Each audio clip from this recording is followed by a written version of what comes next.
finest symbol of excellence in sports entertainment. Turn it on and rip the knob off.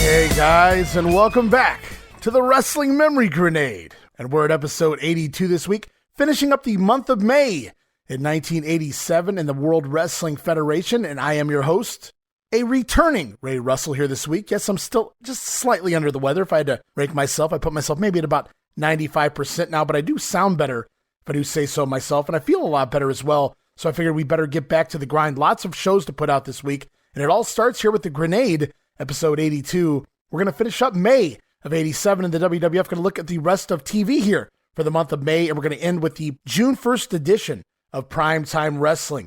So this week, we're going to talk about Bobby Heenan. He says he's going to reveal his latest addition to the Heenan family. Brand new tag team headed their way.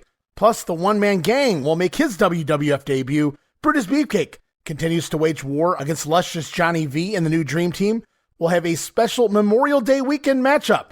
In a bit of a rarity, WWF champion Hulk Hogan going to defend his title on syndicated TV against Cowboy Bob Orton. Plus, Bobby Heenan's attorney, Lance Wilshire, arrives for an entire edition of Primetime Wrestling to close this episode of The Grenade. All of that and sound bites galore here this week on The Grenade Show. And you guys can listen to the Wrestling Memory Grenade and our sister shows like Monday Warfare, The Battles Within, where we talk Raw versus Nitro, week-to-week breakdown of the entire Monday Night War. And also you can listen to our brand new podcast, the Regional Wrestling Podcast, where we talk the territories, all part of the WrestleCopia Podcast Network on WrestleCopia.com. That's WrestleCopia.com, and anywhere your podcast streaming needs are met, from Apple to Spotify, Google, and beyond. And of course, you guys can follow us on social media. Follow me on Twitter at Wrestling Grenade. That's at RASSLIN Grenade. Also follow and like us, Facebook.com/Wrestling Grenade. Follow us on social media for all the latest goings-on at the WrestleCopia Podcast Network, and I'm also constantly adding old-school video clips and pictures from throughout wrestling history. And make sure you subscribe to our YouTube channel. You can find us there at youtube.com/Wrestling Grenade, uploading new footage all the time as I continue to preserve my old VHS collection by converting it all to digital.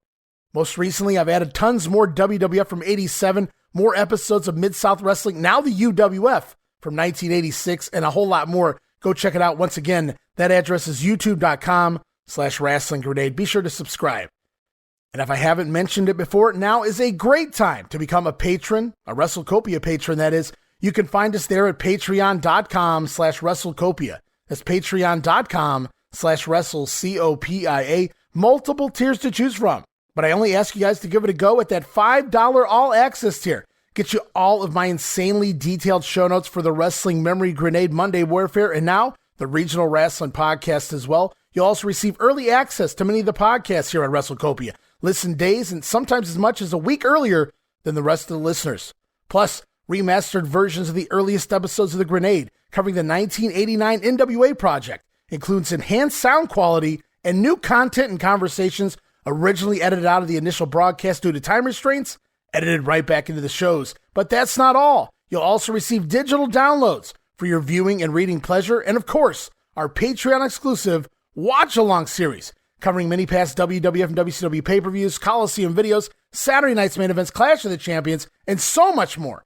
All of that for the low, low price of just $5. It's early access, insanely detailed show notes for 3 of our podcast shows, Patreon-exclusive watch-alongs, remastered episodes with new content edited in, digital downloads, plus, from time to time, I'll even throw in some random wrestling videos for your viewing pleasure. All of that and so much more for just $5, guys. No subscription, cancel anytime. Show your support to the WrestleCopia Podcast Network. Give it a try for a month, and I think you'll like the content we offer. And every penny of it, guys, goes right back in to the WrestleCopia Podcast Network. So please, help us pay some of the bills to keep WrestleCopia and all of our podcasts up and running for the months and the years to come.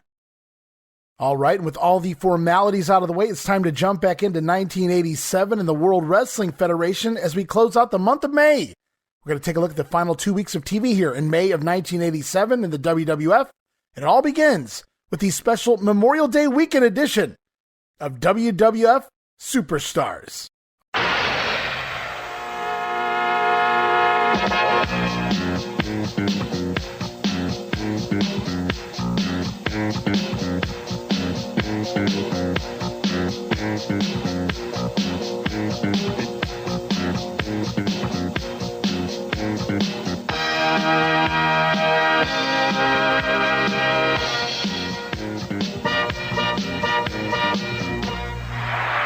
All right, and here it is, the May 23rd edition of WWF Superstars of Wrestling, taped back May 12th in Anaheim, California, at the Convention Center.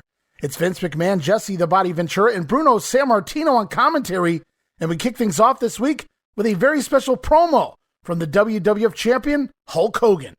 All right, thank you, Vince McMahon. As you know, we are celebrating Memorial Day this weekend. And here to lead in the celebration, the personification of the red, white, and blue himself, heavyweight champion Hulk Hogan. Well, you know, BG, everybody knows that America is known as the land of the free and the home of the brave. And the bravest Americans of all are the ones we're going to honor this weekend, man. They paid the ultimate price for liberty, the ultimate price for freedom. Yeah, man, they're the ones that I'm dedicating this match to because they've been to the mountaintop. So people like you, me, and all of us can live in the greatest country in the world. Now, I promise you, on this celebration of Memorial Day weekend, I'm going to take with me into the ring the pride of all those Americans that paid the ultimate price. Oh, America, you are indeed beautiful. Heavyweight champ Hulk Hogan, I thank you. Right now, let's get up to the ring for our opening bout. Special promo there from the WWF champ. After all, it is Memorial Day weekend, brother. And the Hulkster dedicating his match tonight against Cowboy Bob Orton to the American soldiers that paid the ultimate sacrifice for our freedom. How cool of you, dude. As we're off to the ring, it's the former Intercontinental Champion, the Macho Man Randy Savage, with the lovely Miss Elizabeth taking on Jerry Monty. Jesse Ventura on commentary is excited that Hulk Hogan dedicated his match here tonight to the Body. Ventura pointing out he is the only veteran around here. And as the match gets going, we had an insert promo from the IC champion Ricky Steamboat. The Steamer says he has an open contract for anyone, including you, Macho Man. Steamboat states that 1987 is the year of the dragon. Then it's back to the ring for the action. Macho Man off the top rope to the floor with the big double axe handle. The fans absolutely eating it up, popping to their feet for the Macho Man here. And remember, he's still a heel. Then back inside, the patented flying elbow drop will get the win. Savage, 1 foot on the chest of Jerry Monty to pick up this one in just 1 minute and 33 seconds. The Macho Man gunning for that IC title he feels that he should have never really lost. As we're off now to the latest edition of Update. Standing by Craig DeGeorge, he has a special report about the future of superstar Billy Graham. Hi, everyone. His name, well, synonymous with greatness in wrestling. Superstar Billy Graham. His career a model for excellence. His tenacity and intimidation paved the way to the World Wrestling Federation heavyweight title. Then it all came to a tragic halt, a hip injury. Now, we'll have more on that in a moment. But first, a look at the superstar in action. And that's all she wrote. Superstar Billy Graham. That was easy work for him. Well, superstar Billy Graham continued to be the most feared man in wrestling. He was on top of the squared circle world, but then a tragic blow. His hip jarred, his career deemed over. That the word from world-renowned orthopedic specialist Dr. Lawrence Dorr. Superstar has a destroyed hip with a smashed head of his femur, which is the ball of the joint.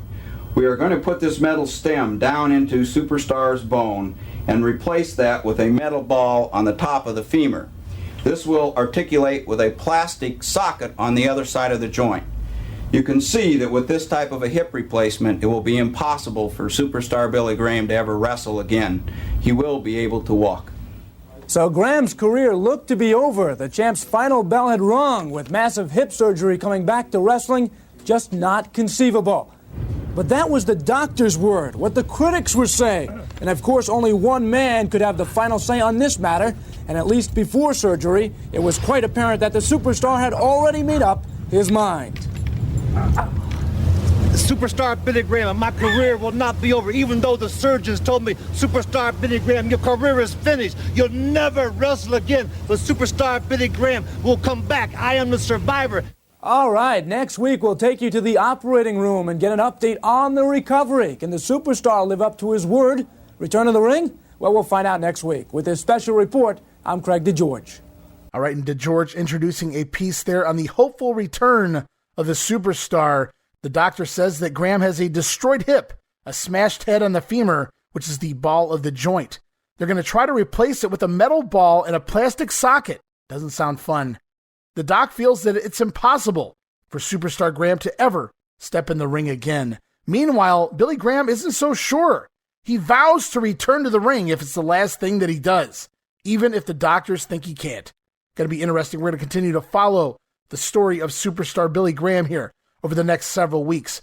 And before we head back to the ring, we get a Killer Khan vignette. He's supposedly in quote-unquote Japan here. Fuji doing voiceover work here as we get random facial expressions from Killer Khan as he meditates. Okay. So Killer Khan makes his in-ring debut, and then he gets vignettes. Obviously, they're looking to give him that extra oomph here, but I don't know if this is it. Just an interesting vignette, a bunch of funny faces made by Killer Khan in his meditation state, while Fuji doing the usual evil devil, make him suffer type promo there. And we're back to the ring for the newest tag team, at least for this week. It's Hillbilly Jim and Outback Jack teaming up to take on the team of Buddy Ryder and Dave Barbie. Outback Jack out with a new buzz cut look now, courtesy of the British Bulldogs.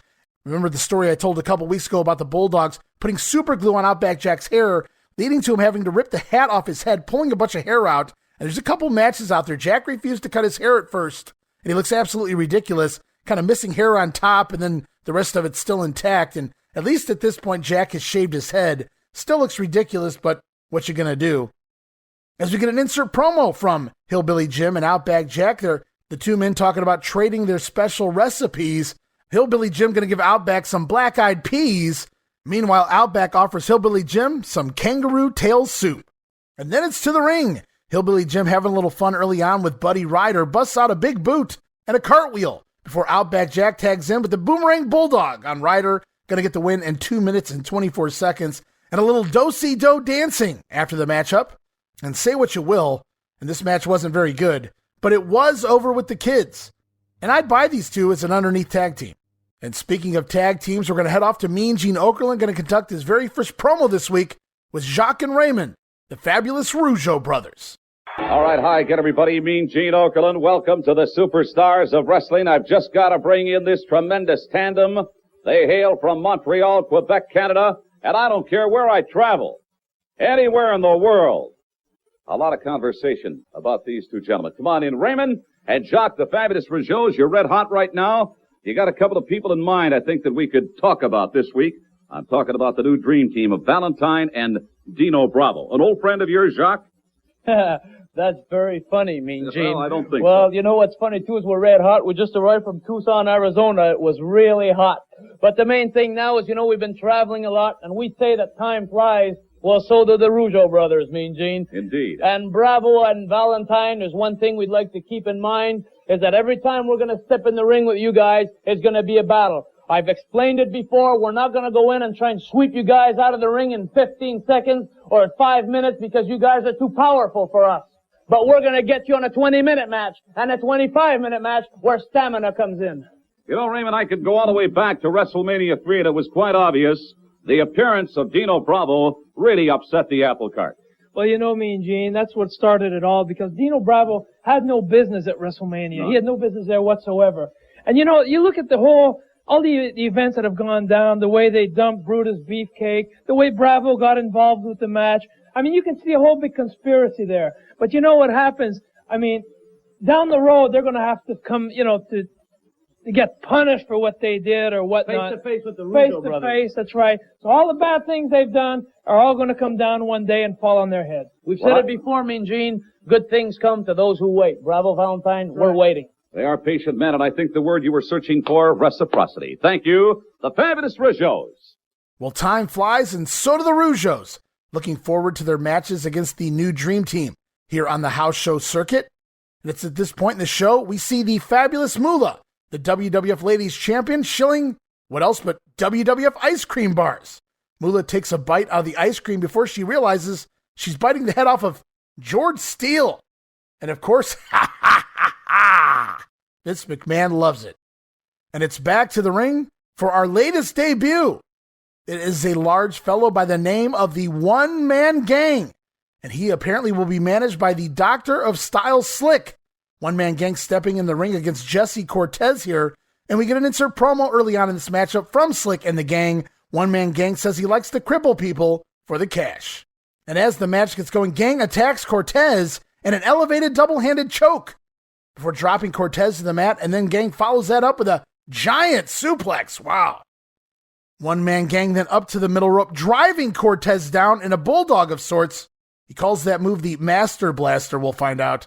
But the big man is not done yet. Gang going back up to the middle rope again, flying off, and I do mean flying off, with a big elbow drop to the back of the head of poor Jesse Cortez. Oof, that's gotta hurt. Nasty elbow drop. Gang picking up the win here in 1 minute and 47 seconds. And you might be asking, why is Gang doing a middle rope bulldog, an elbow drop? Well, with King Kong Bundy still around somewhere, and Kamala, both men doing splashes already, you don't need three guys doing the big splash. So at this point, Gang stuck coming up with a different finisher. Impressive agility from the Gang here for this era, but I don't know that the big man should be doing this every week, which is why this finisher will change, as we'll come to see. But for right now, it's back to Mean Gene Okerlund. He's got yet another promo coming up. This time, it's a poem from Leaping Lanny Poffo as he talks about Jerry's kids and muscular dystrophy.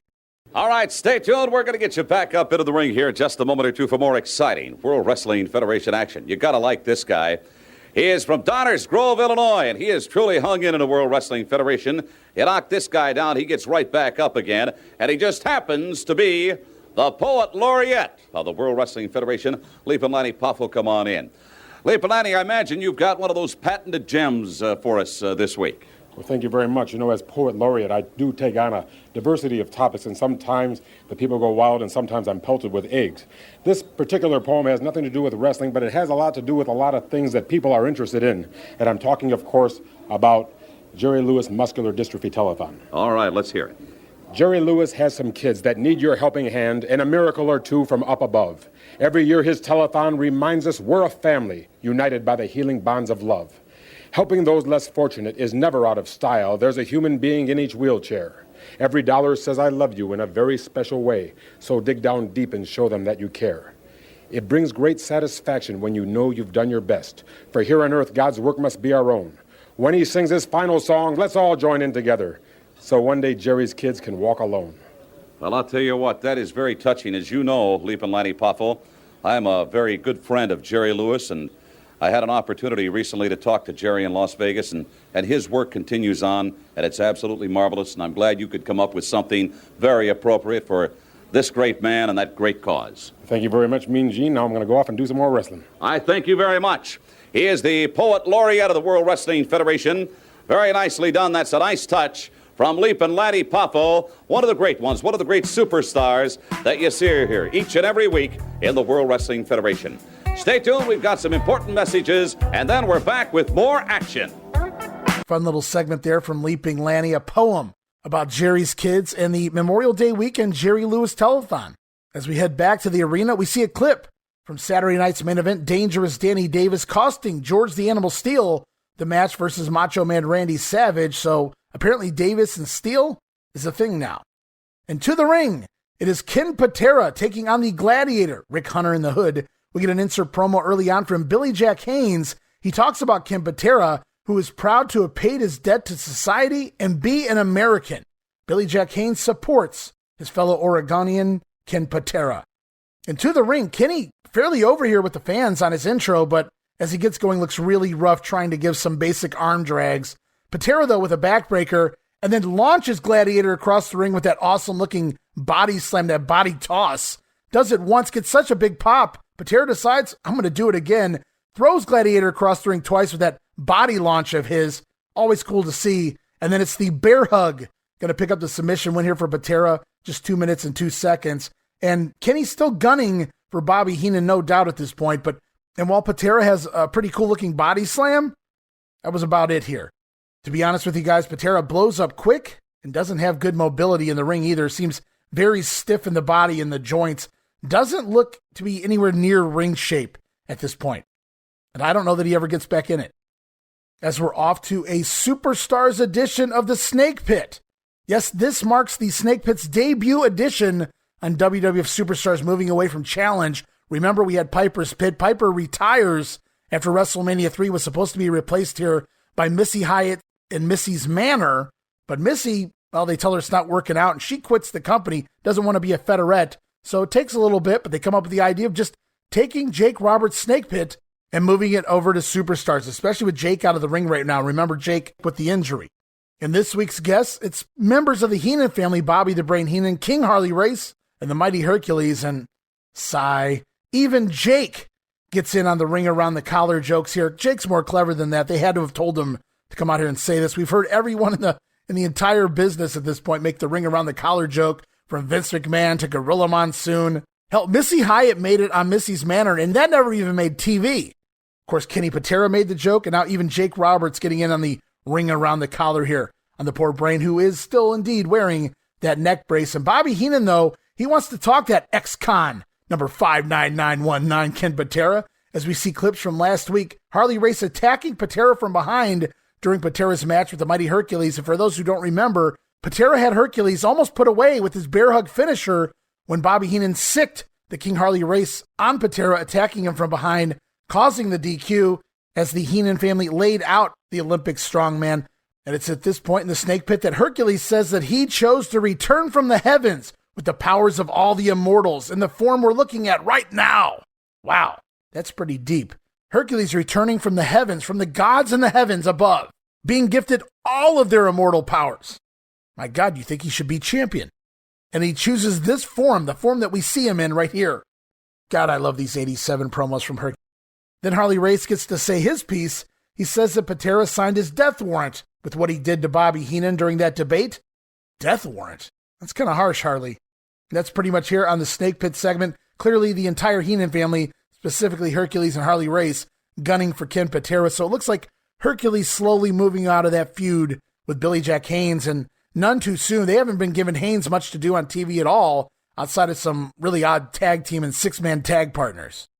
And okay, guys, here it is. Back to the ring. As promised, the special Memorial Day weekend main event. It's WWF Champion Hulk Hogan, live and in living color, if you will, baby, in public. Here on syndicated TV. Gonna defend that WWF Championship against Cowboy Bob Orton with Mr. Fuji in his corner. And wouldn't you know it, the Hulkster brings a giant American flag to the ring with him, as Jesse reiterates on commentary that Hogan has dedicated this match to all the veterans, namely the Body. And I can't stress to you guys enough how special this is. This was truly special for the time. Hulk Hogan, the WWF champion, wrestling on syndicated TV. But wait, is that referee? Is that Joey Morella? Are we going to do this again? Joey Morella already blamed for costing Andre the title at WrestleMania 3, and now he gets the honors of calling this match as well. We're going to have to see how it goes. Bob Orton tries to gain control early on, but winds up clotheslined over the top rope and out to the floor. But then back inside, the Cowboy tries for an Irish whip, but the champion reverses, and Orton takes a bump upside down in the corner, and then the Hulkster for another Irish whip, sending Bob Orton flying over the top turnbuckle, halfway hanging out on the other side of the ring. And then back inside again, Hogan with a big scoop slam and a trifecta of elbow drops. Brother, that might be the most bumps in succession that Hogan's taken in years. And what's he going to pull out of his bag next? Hulk Hogan going to work here with the Axe Bomber. Boom, and it connects. 1, 2, but this isn't Japan, so Bob Orton kicks out. And the match continues on. Hulk Hogan whipping Orton hard into the corner. So hard that the top turnbuckle actually breaks, guys. You heard me right. The top turnbuckle has broken, and the top rope is now sagging in a WWF Championship match featuring Hulk Hogan, which leads me to ask the question, what you gonna do? Orton resting in the corner, broken turnbuckle and all. Hogan follows in with a big clothesline, but the top rope then collapses even more. Oh shit, what are they going to do now? And it's Mr. Fuji up on the apron to distract as Cowboy Bob attacks the champion from behind and plants him with a big backbreaker. From there, the challenger with a knee lift, sending Hogan through the ropes out to the floor, where Mr. Fuji attacks the Hulkster with his cane as we head into a commercial break. And if you guys thought back from break that the ropes would be fixed, well, you'd be thinking wrong. Back from break, the top rope's still broken as Bob Orton on the outside, driving an elbow into the throat of the Hulkster who's hanging off the apron. Dude. And Bob, he seems to want to go to that top rope, but it ain't happening, Cowboy. Ain't nobody climbing that top rope. Bummer. Nevertheless, the challenger keeping the champion down. Orton working Hogan over, attempting multiple pinfalls, growing frustrated at Hogan kicking out at the 2 count each and every time. And Hulk finally blocks a turnbuckle smash to the corner and begins running back and forth, driving Bob into the buckle instead. Until the Cowboy cuts him off. And I think Orton wanted to go for his patented pump splash here off the middle rope. But again, the ropes are broken, so Orton simply drops a leg. Yes, Bob Orton with his own leg drop, which I guess we're supposed to take as his finisher here. It's 1, 2, but Hulk Hogan kicks out, and you guessed it, Hulk's up. Hogan back to his feet, 3 punches, rocking the Cowboy and sending him into the corner. And with the rope broke, Hogan, instead of whipping Orton off the ropes, whips him across the ring into the corner buckle instead. Orton bouncing out right into the big boot, and the Hulk Hogan leg drop. Going to get the pin here in 1, 2, and 3. Hulk Hogan picks up the win in just about 9 minutes of action here on Superstars. And as the champion celebrates, we see pictures of military graveyards as Jesse realized that Joey Morella was the referee again. Said that at the beginning of the match, Jess. But the body says he has no hostility here tonight for the Hulkster because Hogan dedicated this match to him. How kind of you, Jesse. Now, as for the match, thought it was fun enough. Orton sold big, took some fun bumps. It's just really too bad that the rope broke early on. I feel like the Cowboy wanted to do a little more, but he simply couldn't. Couldn't do his pump splash out of the corner. Definitely couldn't do his superplex off the top rope. And these guys just had to call an audible in the ring, and it still worked. The fans were happy. But I hadn't seen this match in so long, I honestly forgot that the rope broke until I went back and watched it here this time. The head scratcher here for me is Vince loved to retake things all the time. Why not reshoot this? Why not fix that top rope and do this thing the right way? But the consummate pro Bob Orton works through this, and Hulk Hogan does a good job himself. Really impressed with some of the things Hogan did here. It was a little more than your typical WWF Hogan match anyway. And guys, you can like him or not. You can like Hulk Hogan or not. Seeing him wrestle on TV was a super treat and felt big time for the holiday. Again, I have to use the word special. And we're off one more time to Mean Gene, or is it Gene Mean? Standing by this time with the Doctor of Style Slick. He's got with him the Iron Sheik and Nikolai Volkov. All right, these 3 men, obviously, the focal point of a lot of controversy in the World Wrestling Federation. Slick, this is Memorial Day weekend at the good old US of A. What's he doing with that Iranian flag? What does it look like he's doing? Well, he's holding it up. This is not the time or the place. Why not? Well, he's not an American. He's an Iranian.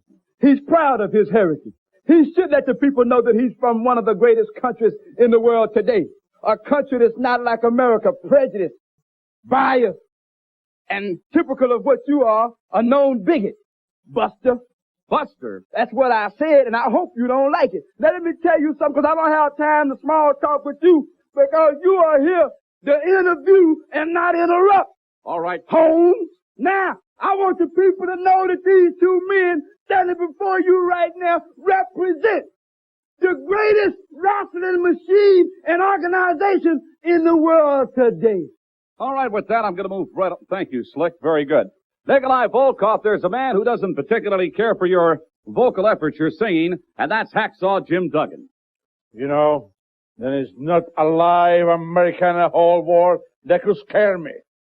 There is not one American, especially the ugly, dirty, hippie Jim Duggan, who can come in the ring with 2x4 and try to make me stop singing my Russian national anthem. Do you know why I sing Russian national anthem before every match? Why is that? That's the man of the victory. Song of the victory, because Russia never lost the war, and Russian wrestler Nikolai Volkov Never lost a match against any American. That's right, Sheik. Wait a minute. Hold on just a second here. On this Memorial Day weekend, I'd like to point out that the United States of America bailed Russia out of World War II, for your information. Now, Iron Sheik. That's a lie. I get so upset. Well, Jin Min, I don't know why you get excited and upset, because Russia and all country Persia, as far as I know, and you know, and every intelligent American, my manager know, that's because we are so best and good, lot of jealous in this country. Plus, Jin Min, you're asking about some silly question about Memorial Day, whatever. Memorial Day? Yeah, whatever. Well, that's a holiday here in this country. Well, good for you and good for your American people. We come to America to show for the people for one thing, only wrestling. Background of the Persia, background of the and the Soviet Union, and also my manager explained it good Duggan. too. It's Duggan. Jim Duggan, whatever your name is, you come with a 4x2. Duggan, it's Duggan. Yeah, 4x2. But remember, you're gonna get it back sooner or later. It's a 2x4, and his name is Duggan. I thank you. Slick, Nikolai Volkov and the Iron Sheik. You guys are something else, really. And I love the back and forth banter there between Gene and Slick. Just the simplest of things. Buster? Buster? Oh, the audacity to call Mean Gene Buster. Okay, then you're Holmes instead, I guess. Nikolai Volkov talking about that hippie Jim Dugan. That's Duggan, Nikolai. Not that you'll have to talk about him here for much longer. But Mean Gene talking America's Memorial Day holiday. Just to upset the foreigners here, the Iron Sheik and Nikolai Volkov.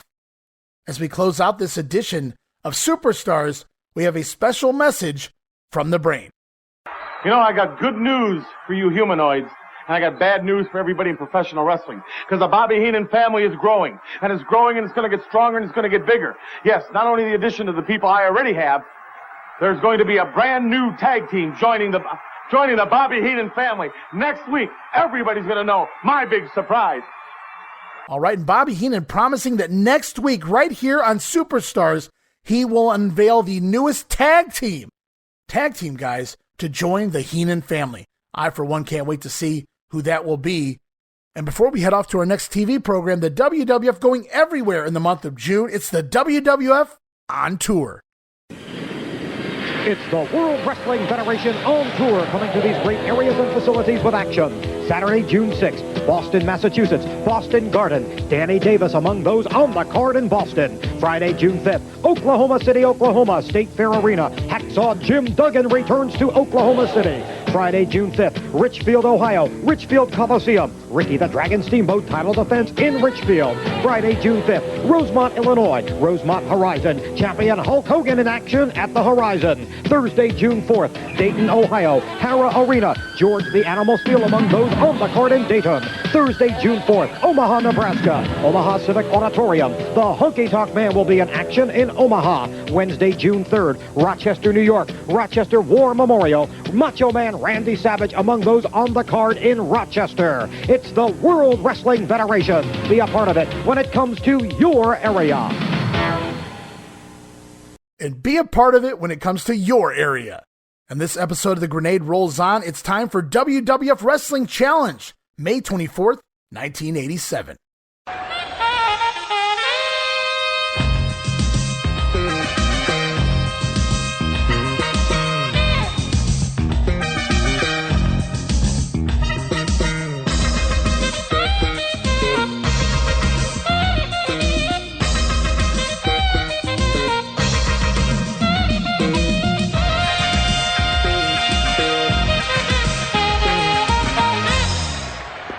This edition of Challenge taped back May 13th, San Diego, California, at the Sports Arena. And of course, Gorilla Monsoon along with Bobby the Brain Heenan, neck brace and all. As we're off to the ring, it's our feature match right out of the gate, Brutus the Barber Beefcake, taking on one half of the new Dream Team. In fact, his replacement in that team, it's Dino Bravo. With luscious Johnny V in his corner, we get an insert promo right away from the Rougeau brothers. They say that after the barber shop, the new Dream Team will learn there's a Rougeau shop. I wrote, lame. Rougeau's not very good at the babyface promos. However, they prove to be very good at the heel promos. But that's a long ways off, so we head back to the ring. Beefcake gets the best of Bravo early on, causing him to bail and regroup with his manager Johnny V on the outside. Then back in the ring, Bravo goes to the eyes and takes over with a gut-wrench suplex. And Dino Bravo dropping the big leg and a body slam only gets a 2 count. You're doing it out of order, brother. Instead of doing the slam and then the leg drop, Bravo with the leg drop and then the slam, that might be why you only got 2 there. Of course, you shouldn't be stealing Hulk Hogan's moves. From there, though, it's the Barber, then on the comeback. After a big clothesline and an inverted atomic drop before Dino Bravo takes a really shitty backdrop. Shitty bump there from Bravo, no shocker. And then it's Johnny V up on the apron, but Beefcake knocks him off back down to the floor, and Brutus applies the sleeper hold on Dino Bravo, and it may be night-night time, maybe a little cutting and strutting on Dino Bravo here, but no! From behind, Greg the Hammer Valentine attacks Beefcake, drawing the disqualification in 3 minutes and 50 seconds. Beefcake had that finisher, the sleeper applied on Bravo, Bravo's partner Valentine attacking, and post-match, it's a triple team on the Barber. Johnny V, Bravo, and Valentine all taking their turns before Valentine locks in the figure 4 while Johnny V and Dino pound away on Beefcake on the mat, when out of nowhere, the Rougeau brothers arrive, out to make the save, and no doubt setting up some future 6-man tag team matches on the house shows, so it appears that Beefcake is stuck in a bad way, storyline-wise anyway here, if they're wanting him to get over as a semi-main eventer anyway. No disrespect intended, but not the best of opponents, or partners, for Brother Brutus. As we're off to a promo featuring the Outlaw Ron Bass. And Bass says it's roundup time here in the WWF.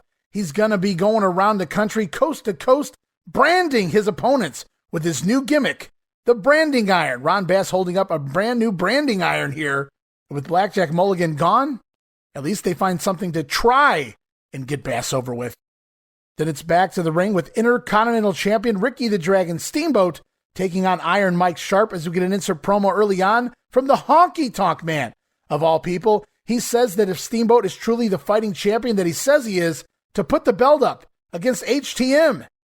If you want my advice, don't do it, Ricky. And for those Butch Reed conspiracy theorists out there, this show was actually taped and produced before the tapings, where the title changes hands. To the action, Iron Mike goes to the back of the Dragon early on, but Ricky battles back and sends Sharp out to the floor with a big drop kick.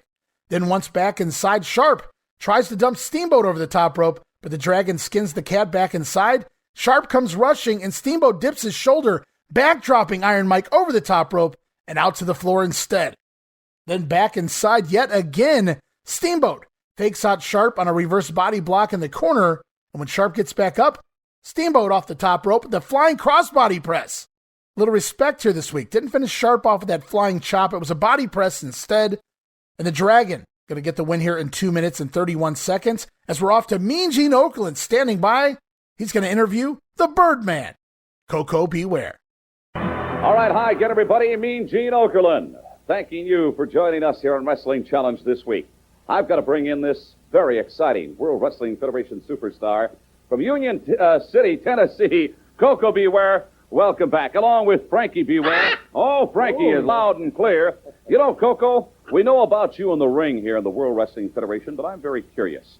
Your background in Union City, Tennessee. Tell me a little bit about yourself. Well, yeah, I'm telling you, Mean Gene, I come from a very small town, Union City, Tennessee, and like I said, it's real small. I mean, there's no comparison to I hope this isn't one of those, how small was it? I'm telling you, it was a real small town, Mean Gene, that you had to go to bed with chickens there. That's how small it was.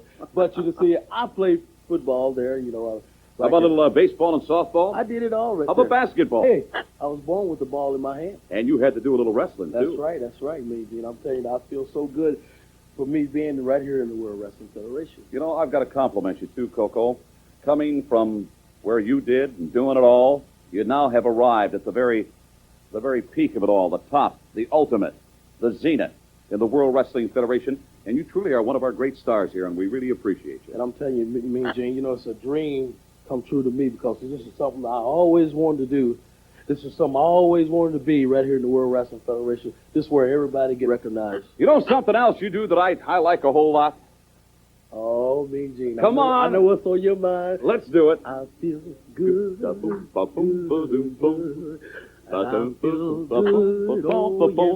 What about it, Frankie, huh? Every time I do the bird, makes me feel good. Ooh, yeah. I like that a lot. And you just have to know that Gene enjoyed hearing the Birdman sing, I feel good, good, and I feel good, oh, yes I do. Oh, yeah. Coco Beware, he sang that thing for years. I remember hearing those promos in 1990 event centers. And the Birdman from a small town called Union City, Tennessee, made it to the big times here. And back to the ring, Jerry Monty standing by awaiting his opponent, which is the King Harley Race, along with Bobby the Brain Heenan in his corner. So that means Bobby Heenan off commentary, luscious Johnny V going to join commentary for this one. And we get an insert promo early on from the King. Harley Race says that the King's crown is the epitome of wrestling, above and beyond anything. I guess that would imply even Hulk Hogan's WWF Championship. Then to the ring, and Harley just casually starting out with a drop kick from the King here, and does it with ease, guys. From there, it's the patented Harley Race knee drop and a belly-to-belly suplex, but only gets him a 2 count. Harley Race picks Monty up, delivers a power slam, and then the cradle suplex. Got to put Monty away in 1 minute and 35 seconds, which makes it all the more unnecessary for Johnny V to join commentary. But it is what it is. Harley Race picking up another quick win here, this time on Wrestling Challenge, as we're off to Mean Gene Okerlund this time. He's hanging out with B. Brian Blair and Jumpin' Jim Brunzell, the Killer Bees. All right, stay tuned for more exciting World Wrestling Federation action. You know, right now, the tag team situation in this great federation is absolutely incredible. Up at the top, you've got tag team champions, the Hart Foundation. Then you have a number of great tag teams knocking at their back door. I want to talk to a couple of them this week. Come on in. B. Brian Blair, Jumpin' Jim Brunzell. Right, the Killer Bees are buzzing. And Jimmy, I guess I don't have to tell you, every tag team bout, every singles match, more important than the one before. That's true, Gene. You know, we're very fortunate to be in the WWF. When you're talking about wrestling, you're talking this is the place to be, and that holds true for the world's tag team situation. Right now, Brian and I have been very lucky. A lot of teams have said we've been lucky, but when you talk about sports and you talk about sports champions, a lot of good teams and great teams make their own luck. So far, we've done okay, and we got a lot of goals, and in order to reach those goals, we have to be healthy. You know, you see the emergence of a couple of tag teams recently. I can just mention their names. Don Morocco, Cowboy, Bob Orton getting together.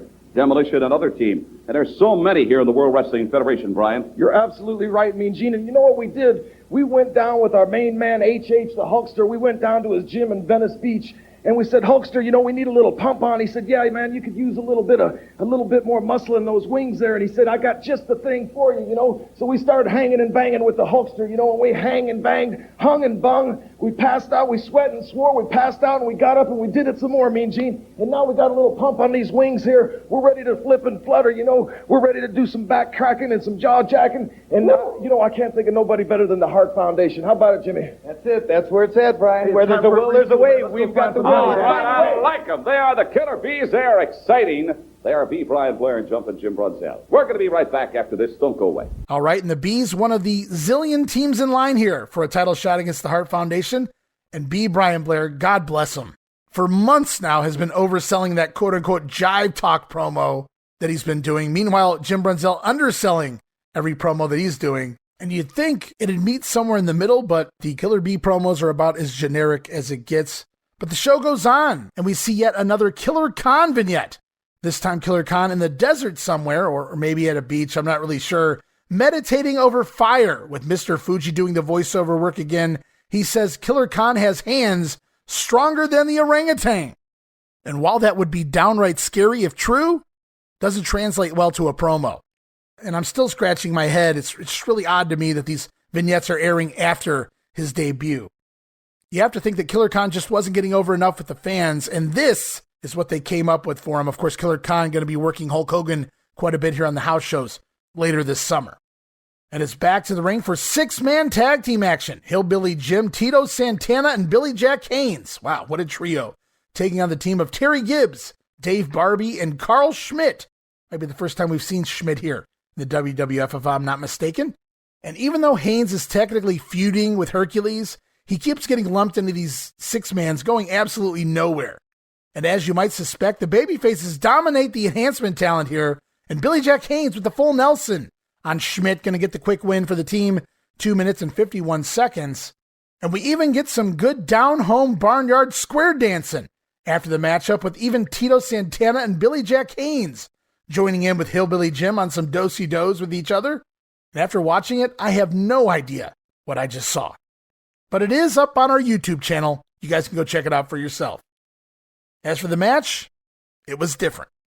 Seeing Tito and Billy Jack Haynes do-si-do with one another was just surreal. And it is painfully obvious. Clearly, the WWF has given out multiple WWF ice cream bars to a section of the crowd as the camera shoots the ringside crowd. And wouldn't you know it, like 10 to 12 people all showing off their WWF ice cream bar, all in one little group. Vince really pushing that ice cream.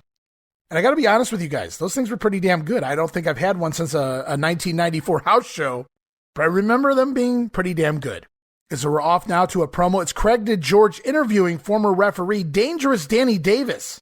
DeGeorge pointing out that Davis, the first official to ever be banned for life from the WWF.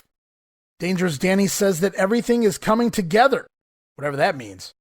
And that's essentially the gist of the promo here. Everything is coming together for Dangerous Danny Davis. And I got to say one thing about him. Davis exuded assholiness here, if that's a word.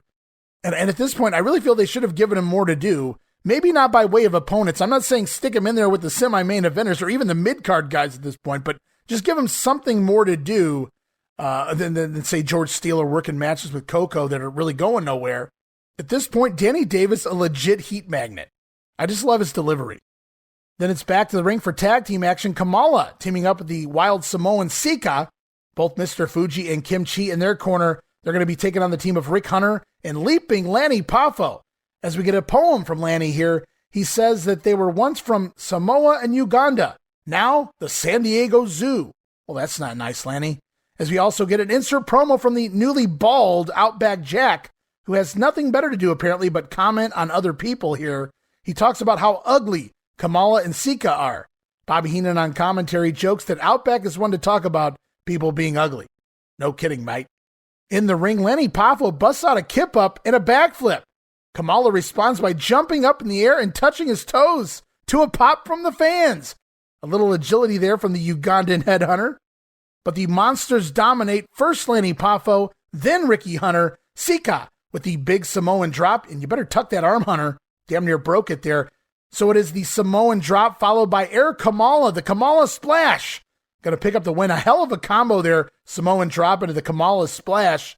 And the heels score the win in just 1 minute and 31 seconds. And then post-match, Sika and Kamala dumping Lanny Poffo out of the ring. And Kamala, he wants to go up top for the big splash on Hunter, while Kim Chi and Fuji have to talk him down multiple times. And I got to say, I honestly like this team. Now, I questioned it at first. Looking at it on paper, it didn't sound like much to me, but it really does work. These two savages together. And they both do just enough offense that tagging makes sense. You get a little more from both guys. From here, we see a replay from the special report from Superstars featuring the former WWF champion Superstar Graham vowing to return to the ring after his upcoming hip replacement surgery. Good luck, Superstar. We also get a promo from Hacksaw Jim Duggan talking Memorial Day weekend. Duggan just asking everyone to think about the people and the families of the people who paid the ultimate sacrifice for this country. Tough guy. And then it is to the ring for action involving Hacksaw Jim Duggan taking on Steve Lombardi. And we get lots of hoeing early on and all throughout the matchup. Duggan hammering down on Lombardi and sending him out of the ring and into the guardrails. Then back inside, it's the three-point stance, leaping clothesline. Duggan taking the head off of Lombardi. Going to pick up the win here in 1 minute and 48 seconds. And post-match, Duggan singing God Bless America on behalf of Memorial Day. And keep an eye on the date here, guys. This Duggan match airs on May 24th. In just 2 days' time, May 26th, Duggan will be arrested and subsequently fired from the WWF. At least for now. And what better way to close out Wrestling Challenge than a promo from the Macho Man Randy Savage? All right, we are nearing the midpoint of 1987, and so many things have happened in the first 5 months of 1987. Some of them I don't think particularly agreeing with my guest at this time. From Sarasota, Florida, he is the former Intercontinental Champion of the World. Macho Man Randy said, did I say something wrong? Sounds of silence. Yes, silence. Silence is golden sometimes. Why don't you, listen to the Macho Man Randy Savage and learn something. Silence is golden? Oh, yeah, I'm past that right now, yeah. The living nightmare, yeah. Join my living nightmare right now. Yeah. WrestleMania? Look into my eyes right now because, I'm thinking the future. Yeah. I'm not stopping here, and I'm not retiring. I'm not slowing down, yeah. I'm still, go ahead. What you're saying is WrestleMania 3 and the Intercontinental title of the world, they're all history. Intercontinental Heavyweight Champion, I am still uncrowned. Yeah, did you hear that right there? Uncrowned? I got something better for you, yeah. Past that now. Past that grass listening to you in Oakland, yeah. A little windy now, yeah. Can feel, but never arrive, yeah.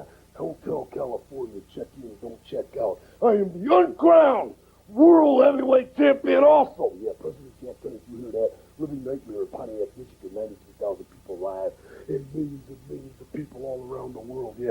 Macho Madness, a big setback. Yeah, I know that. You are aware of it, you admit it. That's Elizabeth knows it too. She knows it, yeah. You know, the first thing they tell you, the doctors tell you when you have a problem, is admit that you have a problem. And I don't admit nothing. I admit that President Jack Tunney and the World Wrestling Federation are very jealous people, yeah. They're jealous of the Macho Man Randy Savage. Hulk Hogan, guess what, yeah. Look into the video scope right now and look at the new World Heavyweight Champion. And Ricky the Dragon Steamboat Man, you ain't nothing compared to the Macho Man Randy Savage. Sounds of silence, yeah. Silence is golden, yeah. I'm a rock. I'm an island, yeah. And everything gets better and better and better. And the Macho Man Randy Savage is gaining momentum. Randy, can I ask you a question? Personal question?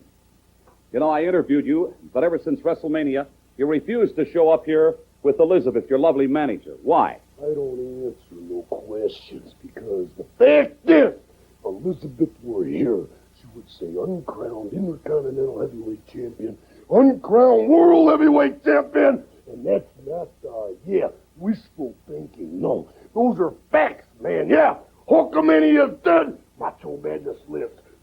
Always a pleasure to talk to this man, the Macho Man. And the Macho Man saying he is not only the uncrowned Intercontinental Champion, but he's also the uncrowned WWF Champion, for that matter. Look into the video scope. Macho Man is a rock, an island. He says he's gaining momentum yet again. Losing the title to Steamboat was simply a minor setback. Macho Man going to be back on top here very soon. And that'll wrap up the May 24th edition of Wrestling Challenge, so it's off to Primetime Wrestling for May 25th, Memorial Day, 1987.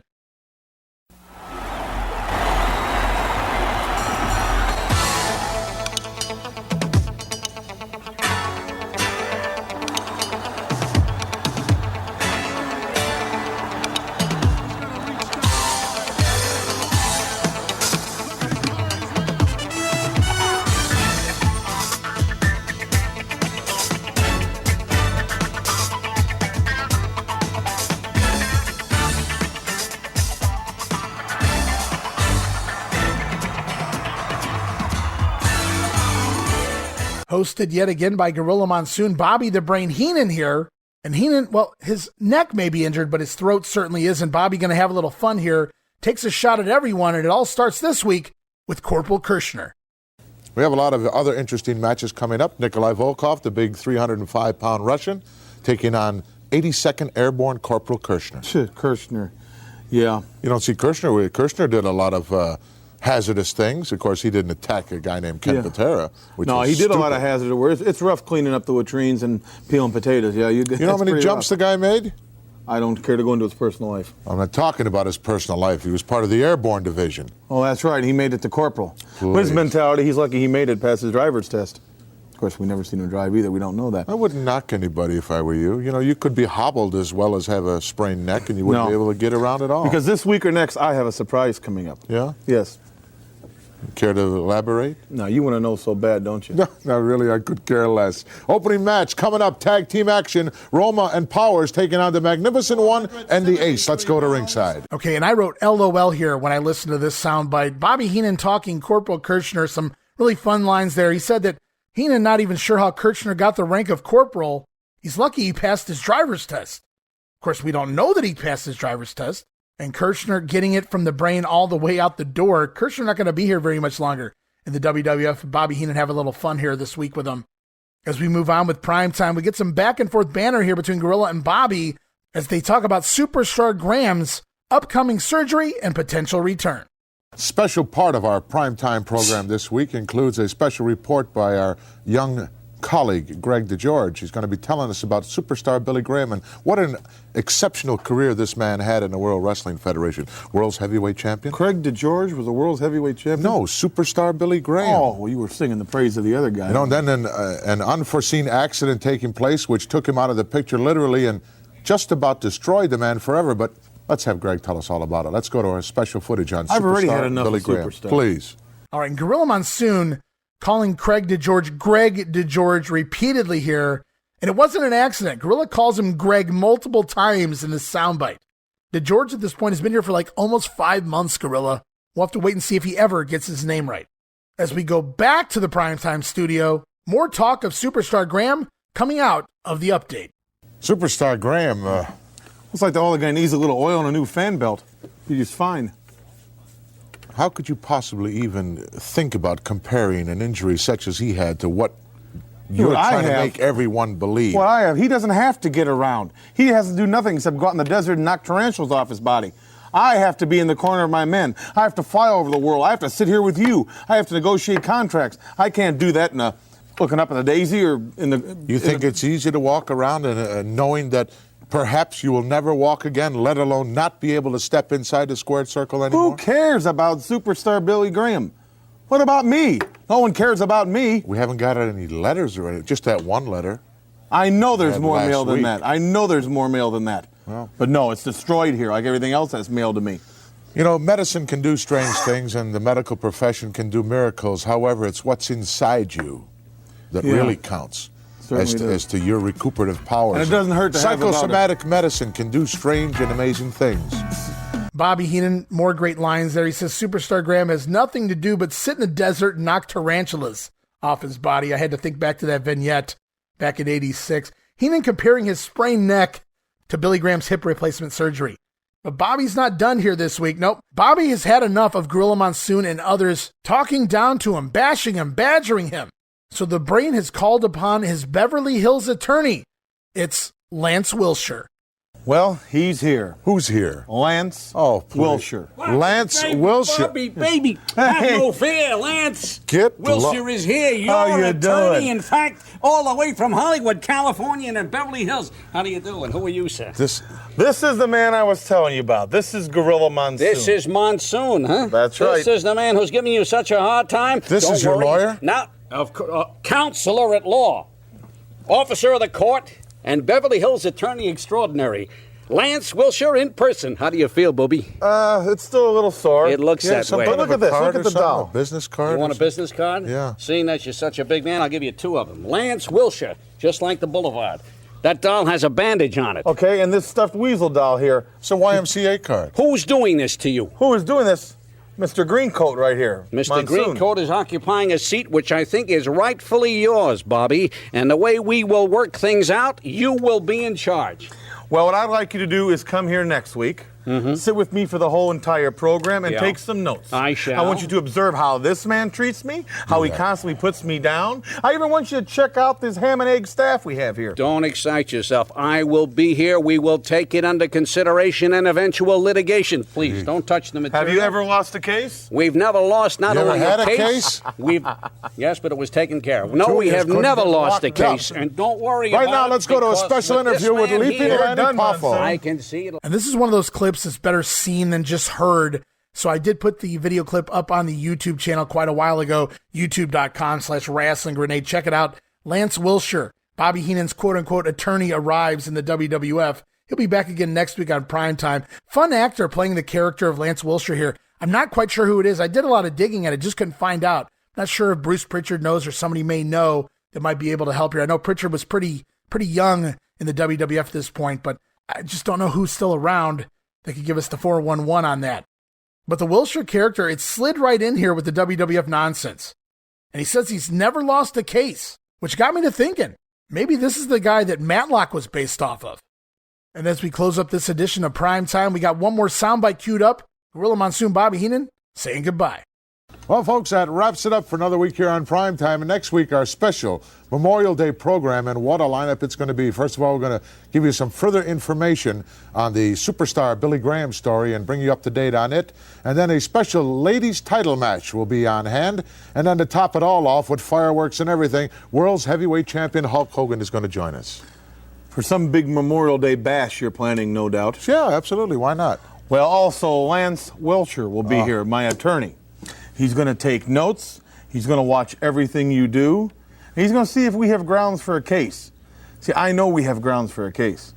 All this embarrassing me with the neck brace, with this and that. Case of what? What are you taking? You're in pain, obviously. Yes, I am. Take your medication. You'll need a lot of it before this program is over, I'll tell you that. We will have unbelievable... Kenny! Yes! Kenny! It's not Ken Patera, relax. Kenny Rodriguez, Kevin Dunn's brother-in-law, just got back from his honeymoon. If it was Patera, he'd be coming from this direction. No, he's not here this week. Lance! See, I've had enough of this. Obviously, very paranoid. You've done this to me again? Next week, maybe we'll be coming to you from a rubber room. Until then, Gorilla Monsoon for the paranoid one, saying so long, everybody. All right, and Gorilla oddly hyping next week's Memorial Day Bash, even though this episode aired on Memorial Day. Kind of odd. And we have a couple of primetime exclusives also on this episode. Jacques and Raymond Rougeau over the team of Jimmy Jack Funk and Tiger Chung Lee. Match goes about 4 minutes. Rougeau scoring the win there. That match taped back on May 13th in San Diego at the Sports Arena. Also on this show, Tito Santana battling the natural Butch Reed to a 20-minute time limit draw, 18 and a half minutes shown on TV here. And after the bout, Tito clearing the ring with a big flying forearm on the natural who tried to attack Santana post-match. And I got to be honest with you guys, I made a point to sit down and watch this match in its entirety. There were some slow spots, but I had fun watching it. And even though it was a draw, I felt like I finally got a little payoff in the Tito Santana and Butch Reed feud here. This match taped back on May 12th in Anaheim at the Convention Center. And you guys can check out this Rougeau Brothers and this match also added to our YouTube channel, so I strongly encourage you to go check it out. As we move on to the following week, it's the final week of May. We're getting down to the nitty-gritty here. It's Superstars of Wrestling for May 30th. Also taped back May 12th, Anaheim, California at the Convention Center. It's Vince McMahon, Jesse Ventura, Bruno Sammartino on the commentary. And this week, it's the Battle of the Babyfaces. Can-Am Connection going to take on the Islanders here this week. Should make for a fun match. And it's been tag team competition mania on TV as of late here in the World Wrestling Federation. We've seen the Can-Ams over the team of Kamala and Sika recently. And on the other end, the Islanders have had 3, well, make it 4 here if you count this Can-Ams match, but 3 competitive matches over the last several weeks against the likes of Demolition, the Rougeau Brothers, and the Killer Bees. And the way those 3 matches played out, we saw Haku and Tama losing their cool in the babyface matches against the Rougeaus and the Bees, leading to non-decisive finishes, and of course Demolition stealing the win over the Islanders as well. So they definitely look for a win here this week against the Can-Am Connection to put them back into top contention. But here we go again, another battle of the babyfaces for the Islanders. This time it's Rick Martel and Tom Zink across the ring from him, and the Can-Am's already in the ring smiling as usual at the fans, awaiting their opponents, a very serious-looking Islanders making their way out to the ring. And before the match begins, we get an insert promo from the Islanders as they share their quote-unquote thoughts on facing the Can-Ams here. Haku just stands there with his arms crossed, while Tama has a good laugh at the thought of the Can-Ams as competition. Well, that could be telling. On commentary, Bruno Sammartino thinks we're going to get a clean bout here. Apparently he hasn't been paying attention to TV lately. It's also at this point that Bruno ponders who Bobby Heenan's new tag team will be. Remember Bobby Heenan promising a new tag team in the Heenan family here this week, but Bruno realizes there's no other tag teams on the docket besides this matchup. Vince McMahon suggests that we might see Hercules and Harley Race as a tag team later in the show. Maybe that's what Bobby Heenan meant. And while Vince and Bruno are in heavy discussion, Jesse Ventura clearly knows something because he laughs at their conversation about Bobby Heenan's new tag team. I wonder what the body knows that we here at home don't. And we're off to the action. Great opening sequence here by Rick Martel and Haku ends with Ricky busting out a Hurricane Rana for a 2 count on Haku, but from there Haku taking over briefly, but Martel with a middle rope reverse body block gets another near fall, and then it's tag time to Tom Zink. Zink comes in working the arm of Haku, but telegraphs a backdrop and eats a Haku foot before Tama finally tags into the matchup. From there, it's Tom Zink with a reverse rolling cradle on Tama. 1, 2, Tama kicking out when Bobby Heenan shows up at ringside. In the Can-Am's corner? What is this about? Say it ain't so, guys. The Can-Am Connection have joined the Heenan family? But immediately Martel and Zink make it clear they want no part of Bobby Heenan. They motion for Bobby to leave their corner. Okay, I was getting a little worried there. And just then, with the Can-Ams distracted by Bobby Heenan, the Islanders pounce from behind. Haku running Rick Martel into the post on the apron, Martel taking a bump out to the floor, and then the Islanders with stereo diving headbutts on Zink inside the ring before flinging him out to the floor as well. Both of the Can-Ams on the outside.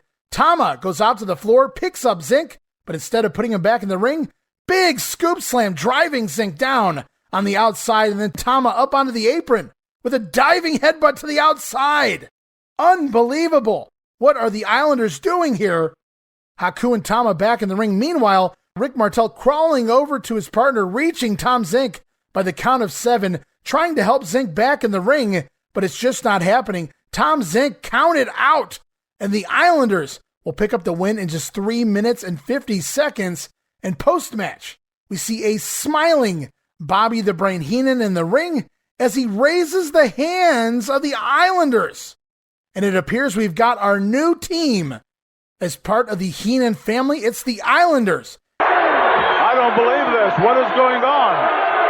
The Islanders? My goodness. I think Haku Tama. Rick Martel over to help out. We may have a count out here. That's it. Oh, look at that. I believe, gentlemen, you're seeing your new tag team. And you knew it all along, Jesse. You knew it. You knew it all along. Hey, I'll be honest. That's right. I knew, but I wasn't saying the winners nothing. of this bout, as a result of a countout, the Islanders. I told you Bobby the Brain Heenan had a new tag team, and that's it, the Islanders. And these guys are going to go places with Heenan. The Islanders, victorious over Martel Zink. My goodness, what a turn of events here for Bobby the Brain Heenan and the Islanders. As Jesse Ventura has a laugh, Vince McMahon giving Jesse the business. You knew it all along, says Vince. Ventura admits to it. Yeah, I knew it. But he wasn't going to say anything. And some really excellent storytelling here. One of the better pieces of booking post-WrestleMania 3 thus far, if you ask me. The Islanders were booked below all of the other babyface teams. The Bulldogs, the Can-Ams, the Bees, even the Rougeaus. And in an instant, they become a credible top heel tag team as members of the Heenan family. Just excellent weekly storytelling, having the Islanders become more and more frustrated, more and more aggressive each week against the other good guy tag teams, the Rougeaus, the Bees, and finally, the Can-Am Connection here. Meanwhile, Bobby Heenan has been saying on Primetime and Wrestling Challenge as of late that the Islanders need that killer instinct, and they'd be successful here in the WWF. So all of the seeds were planted over the past month or so, and Bobby promised a new tag team in the Heenan family this week, and boy did he deliver. And the Islanders turning on a top team like the Can-Ams should lead to some fun matches for sure on the house shows. As we're off to update with Craig DeGeorge this week, this time George the Animal Steel tours the WWF Ice Cream Bar Factory. Forget the hairnet, I hope they had a body net. George Steele in an ice cream factory. Ugh. Then it's back to the ring for more action. The Honky Tonk Man, Jimmy Hart in his corner, taking on Billy Anderson here. And this is the final week to write in, guys, and ban that DDT. The campaign concludes as President Jack Tunney will announce his decision next week here on the show. We also get an insert promo from Jimmy Hart continuing to push that ban the DDT campaign. He says Honky Tonk Man doesn't fear the move himself, but he's looking out for everyone else. How kind of you, Honky. We even get the old P.O. box up on the screen again this week for everyone to write in, cast their votes as Honky Tonk Man puts Anderson away with the shake, rattle, and roll neckbreaker in 2 minutes and 45 seconds. And from there, we're off to Mean Gene Okerlund standing by with Tito Santana. All right, Mean Gene Okerlund reminding you to stay tuned for more of the superstars of wrestling. Tito Santana, come on in from Tacula, Mexico. A lot of things happening for you, but a lot of things certainly happening here in the World Wrestling Federation. Witness that blowout with the Islanders and the Can-Am connection. I cannot believe it. Well, I can't either, Gene. You know, I've been making some trips with the Islanders going up and down the highways. And after the last couple of weeks, you know, they've made a completely 360-degree change in their attitudes. But they kept that secret pretty well. Obviously, Bobby the Brain Heenan had gotten to him several weeks in the past, and they knew just exactly when they were going to... You saw what happened, Gene. We sure did. The world saw that. I'm very disappointed in the Islanders. They are very nice young men. They are from the South Pacific. I don't think they're quite as innocent as Bobby Heenan would like to have us believe. But nonetheless, I think we're going to let that rest because we're going to be hearing a great deal more about the Islanders in the weeks to come. Tito Santana, what about you and your career? You got to go around with the natural Butch Reed and his manager, the Doctor of Style, Slick. Well, it's a match that I've been looking forward to. You know, Butch Reed has been here in the WWF for quite a while. He's made a name for himself. He's one of the biggest stars in professional wrestling. Now he's a little upset because of what happened in WrestleMania 3. I got to tell you, Tito, I'm going to interrupt you. I just took the tape out the other night and played WrestleMania 3 over again, and I saw it all happen, and I've got to tell you, Slick, you asked for everything that you got. Well, Gene, did that look like a $2,300 suit to you? It looked like it was worth about 23 cents in my estimation. Well, it's a match that I'm looking forward to, Butch Reed. I've signed the contract, my man. You say you're going to put me down, you're going to make me pay for that suit? I'm ready, brother. I've been around, and I'm going to stay around, Butch Reed. Arriba! All right, I thank you, Tito Santana. He is one of the great superstars here on the World Wrestling Federation. We're right back. So a pretty fresh comment here by Tito as he talks about the turn of the Islanders joining the Heenan family. Also has some words for the natural Butch Reed and Slick as well. And from there, we see another, yes, yet another Killer Khan vignette, once again from Japan, if you will. Fuji referring to Khan as a former grand champion sumo from the country of Japan, says the Mongolian has a mind of a devil, vicious, evil, make people suffer. Great promo there from Mr. Fuji. At least it's a great Fuji promo, if you know what I mean. And it's back to the ring for more action. Hacksaw Jim Duggan stepping into the ring to take on Iron Mike Sharp as the USA battles that evil country of Canada, I suppose, here this week. And per the usual, Sharp going to stall to start the matchup as I randomly noticed that Iron Mike is uncharacteristically wearing blue trunks. No black trunks here this week from Iron Mike, just looks weird to me. Had to point that out. Duggan with the Old Glory knee drop and the 3-point stance clothesline. Gets the win here in 1 minute and 51 seconds as a loud USA chant follows. And you have to remember, Duggan was already fired several days before this match made air. And the babyface side of the company just got a lot more lopsided, perhaps forcing Vince's hand to make some more changes to the roster. As we have another interview lined up, Mean Gene Okerlund standing by with the former WWF Tag Team Champions. It's the British Bulldogs, and they're not alone. Nope. They've got Matilda. All right, stay tuned. More exciting World Wrestling Federation action right around the corner. Here we go. Coming into the shot right now. Matilda, the mascot for the British Bulldogs. And by the way, I should point out Dynamite Kid, Davey Boy Smith, as I visit folks around the country and around the world about the World Wrestling Federation, they talk about the way the British Bulldogs were literally robbed of the World Tag Team Championship belts by the Hart Foundation. That's right, Mean Gene. We was robbed in Tampa, Florida, just a few months ago. But now we're chasing the Hart Foundation all over the United States. But believe me, Hart Foundation, somewhere in which, doesn't matter which town or which city it is, we're going to meet up with you, and we're going to take those World Wrestling Federation Tag Team Championships back to the British Bulldogs, because Matilda's sick and tired of chasing you guys around the States and chasing Jimmy Hart and Danny Davis. But believe me, Hart Foundation, we're going to catch up with you, and when we do, all hell's going to break loose. You know, the one thing, if I can just interject here, I saw on Saturday night's main event, I believe it was Matilda that got a piece of the trousers of Jimmy the Mouth of the South Hart. She did a pretty good job on him. That's right, Mean Gene. She did a really good job on him. But that was just a warning, Jimmy Hart, a warning to you and to Danny Davis and to the rest of the managers in the World Wrestling Federation that this dog and those two wrestlers mean serious business when we go in that ring. And believe me, Hart Foundation, we're going to show you how serious the British Bulldogs can get. All right, Dynamite Kid, certainly it'd be a big, big shot for you and David to get a shot at the Hart Foundation and once again regain those coveted title belts. One day, me and Jim, we're going to finally track him down and catch him in one time. Foundation, we're ready for you. We've been working out. We've been doing a lot of different maneuvers. Foundation, get ready for World War III. We don't care what kind of a match it is, as long as it's a championship match. We're ready for you. We're going to humiliate you, embarrass you, and beat you 1, 2, 3 in the middle of the ring and take those belts right back. They have never looked better. They are the British Bulldogs and Matilda. All right, the Bulldogs still coming for their championship belts, stolen by the Hart Foundation several months ago. We've already had one update here this week. George the Animal Steele in the ice cream bar factory. What an update that was. But for the first time ever on one episode of TV, it's a second edition of Update with Craig DeGeorge. He continues to follow the story of superstar Billy Graham. This week, we take a look, a graphic look, at his hip surgery. Very gross to look at. Graham talks his plans to return shortly before the surgery. Then they literally show the nasty surgery taking place. New metal hip being put in, as we can see. And then post-surgery again to George with superstar Graham in Arizona using a walker to get around. Graham conveniently falls on camera. Now, planned or not, probably not wise to be taking bumps in the desert during rehab just for the sake of TV. Craig DeGeorge there offering to help Billy Graham up back to his feet. Graham wanting no help at all. He can get up himself. And from there, the superstar says he doesn't care if he has to crawl.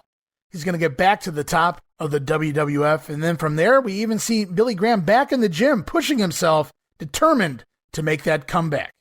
We'll continue to follow that story as we head back to the ring. King Harley Race with Bobby the Brain Heenan taking on Joe Murdo this week. And the King keeps making covers and picking now a much trimmer Joe Murdo up off the mat. Harley Race getting 1, 2, and pulling Murdo up repeatedly 3 or 4 times.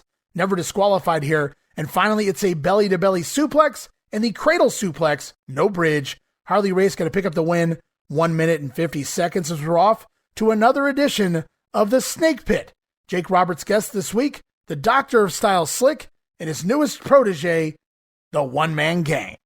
And as the interview gets going, Jake Roberts shows a clip of the gang's new finisher here in the WWF. He calls it the Master Blaster. And we see a clip of that middle rope bulldog type move from the gang, even though he didn't even use that as the finish. They're still trying to find something for the gang to do. It won't end here.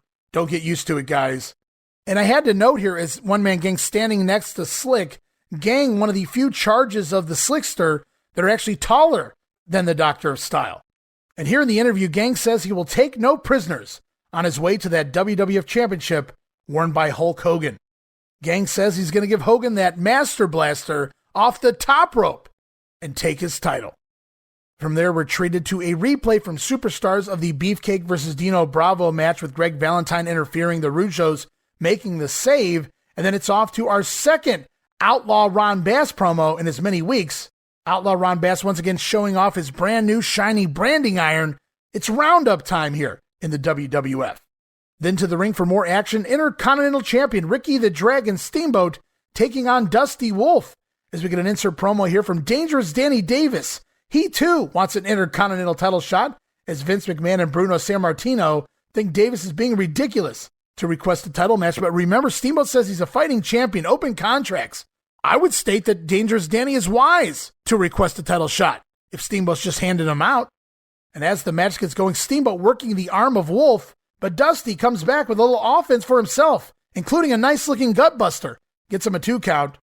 But the Steamer comes fighting back, and it's the top rope flying karate chop. Going to get the win here in 3 minutes and 44 seconds. And I'm a Dusty Wolf fan, but as Intercontinental Champion, Steamboat just giving everyone too much offense in these squash matches. Won't have to worry about that much longer. But Mean Gene will have to worry about his upcoming promo with Mr. Fuji and the Ugandan headhunter, Kamala. I know for a fact there are thousands and thousands of fans around the world that are paying attention to what this man is doing. Mr. Fuji, come on in. First of all, let's talk about your background. The samurai warrior, the master of the martial arts from Osaka, Japan. You've done it all as a professional wrestler, still continue to do so, and you've now become one of the premier wrestlers in the World Wrestling Federation. And Mr. Fuji, if you think for a second that I have not been paying attention, Morocco and Orton are part of your army. Oh, very, very true. Morocco is sick like Mr. Fuji. Orton is getting to the halfway house as a sick person. Good communication.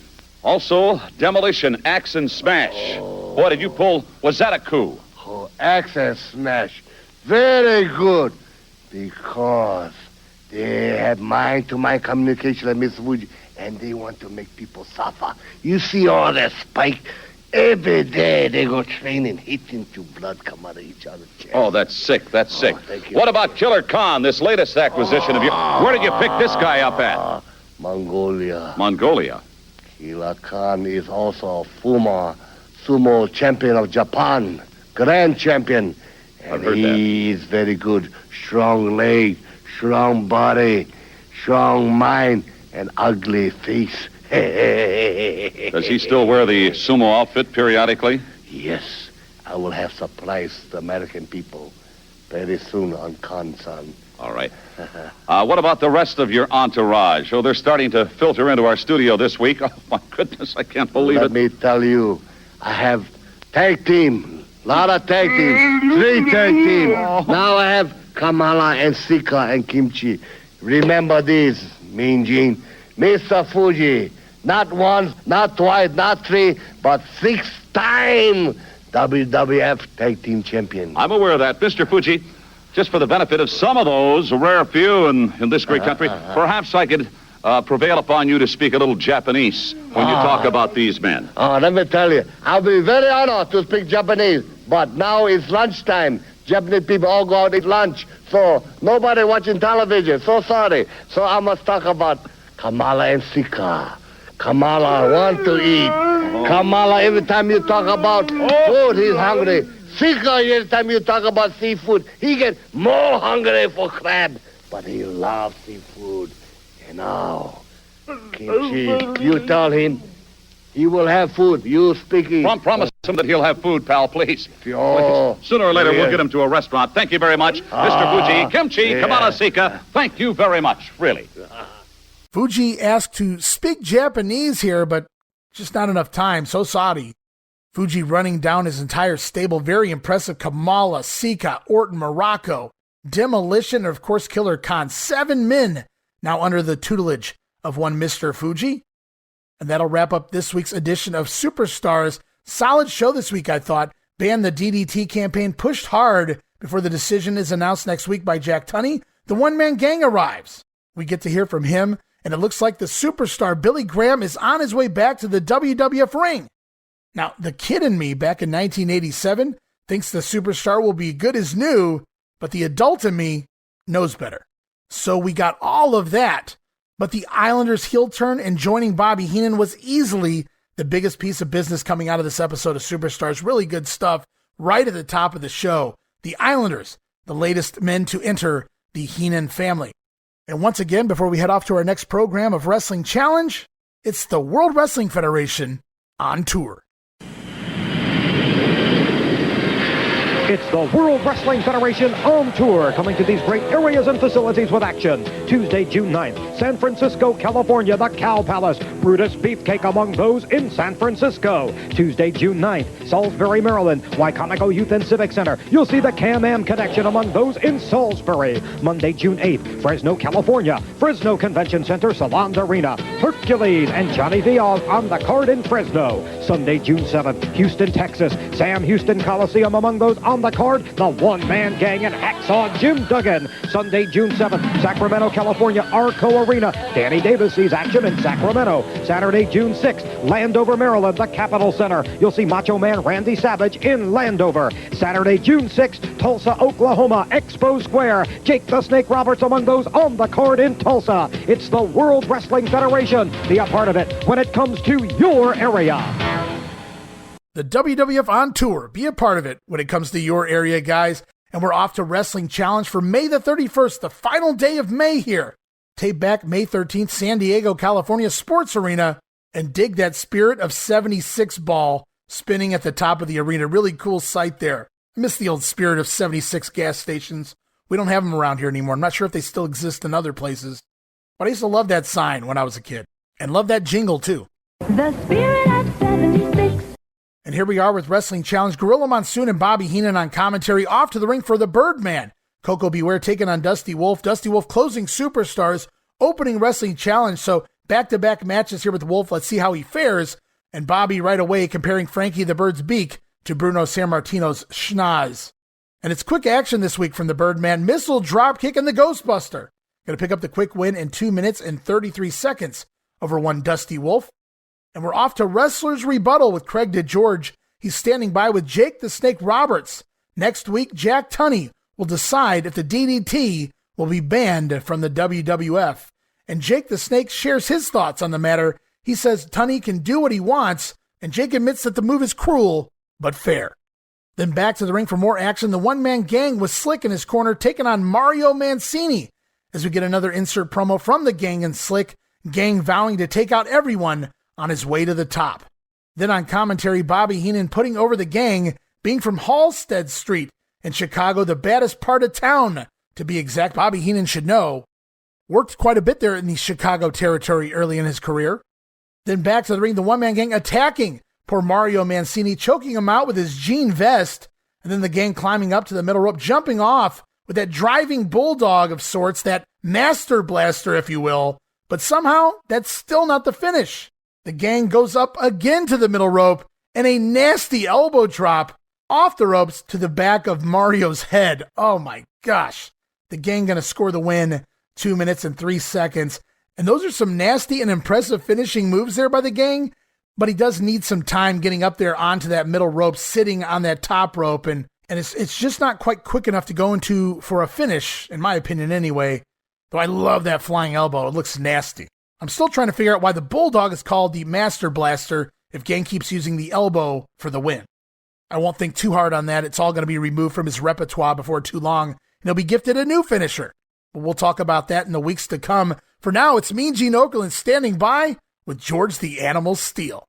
All right, hi, get everybody. Mean Gene Okerlund here, and my guest this week, a man that is known very well from Detroit, Michigan, truly one of the great superstars in the World Wrestling Federation. George the Animal Steele, come on in, if you will. So many things happening to you as of late here in the World Wrestling Federation, and I wanted to take the time to talk about some of the things that have been going on. Elizabeth! You like her, don't you? And what's his name? What?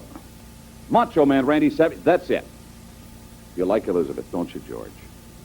Russell, Macho Man. Saturday night main event. Good, George. That's exactly what it was. Well, George, try to explain. Little Danny Davis. He hit you on the side of the head. He blasted you with a 20-pound steel bell. Look out!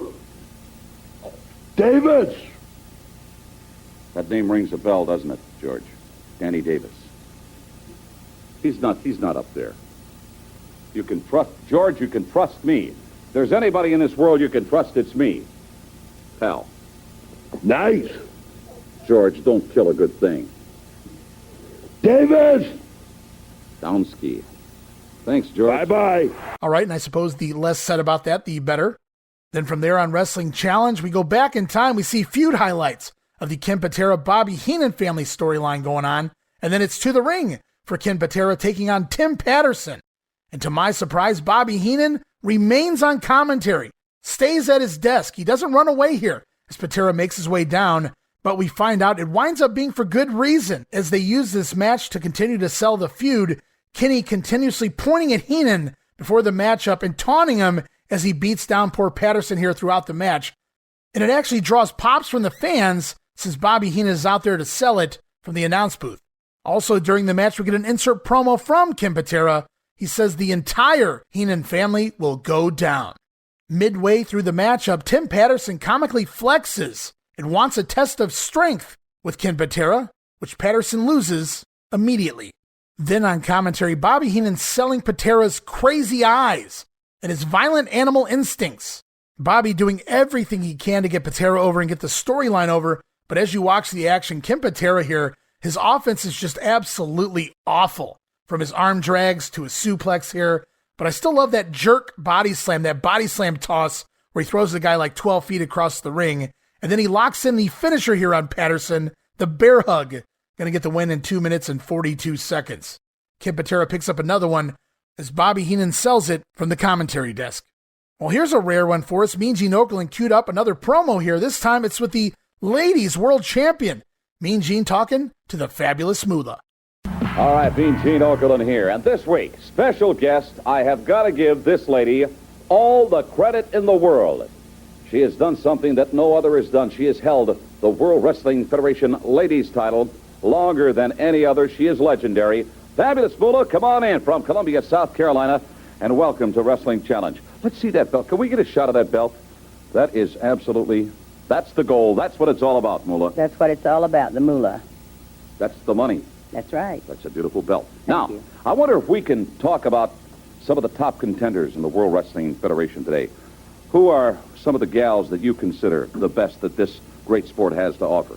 Well, there's Velvet McIntyre, Leilani Kai, Debbie Combs, Judy Martin, Donna Cristantello, Candice Pardue, and we could go on and on. There's quite a few girls. In fact, all of the girls are good girls, but those are the top ones. Well, I'll tell you what, they have been camping on your doorstep, and I'm certain promoters are talking to you about upcoming title defenses.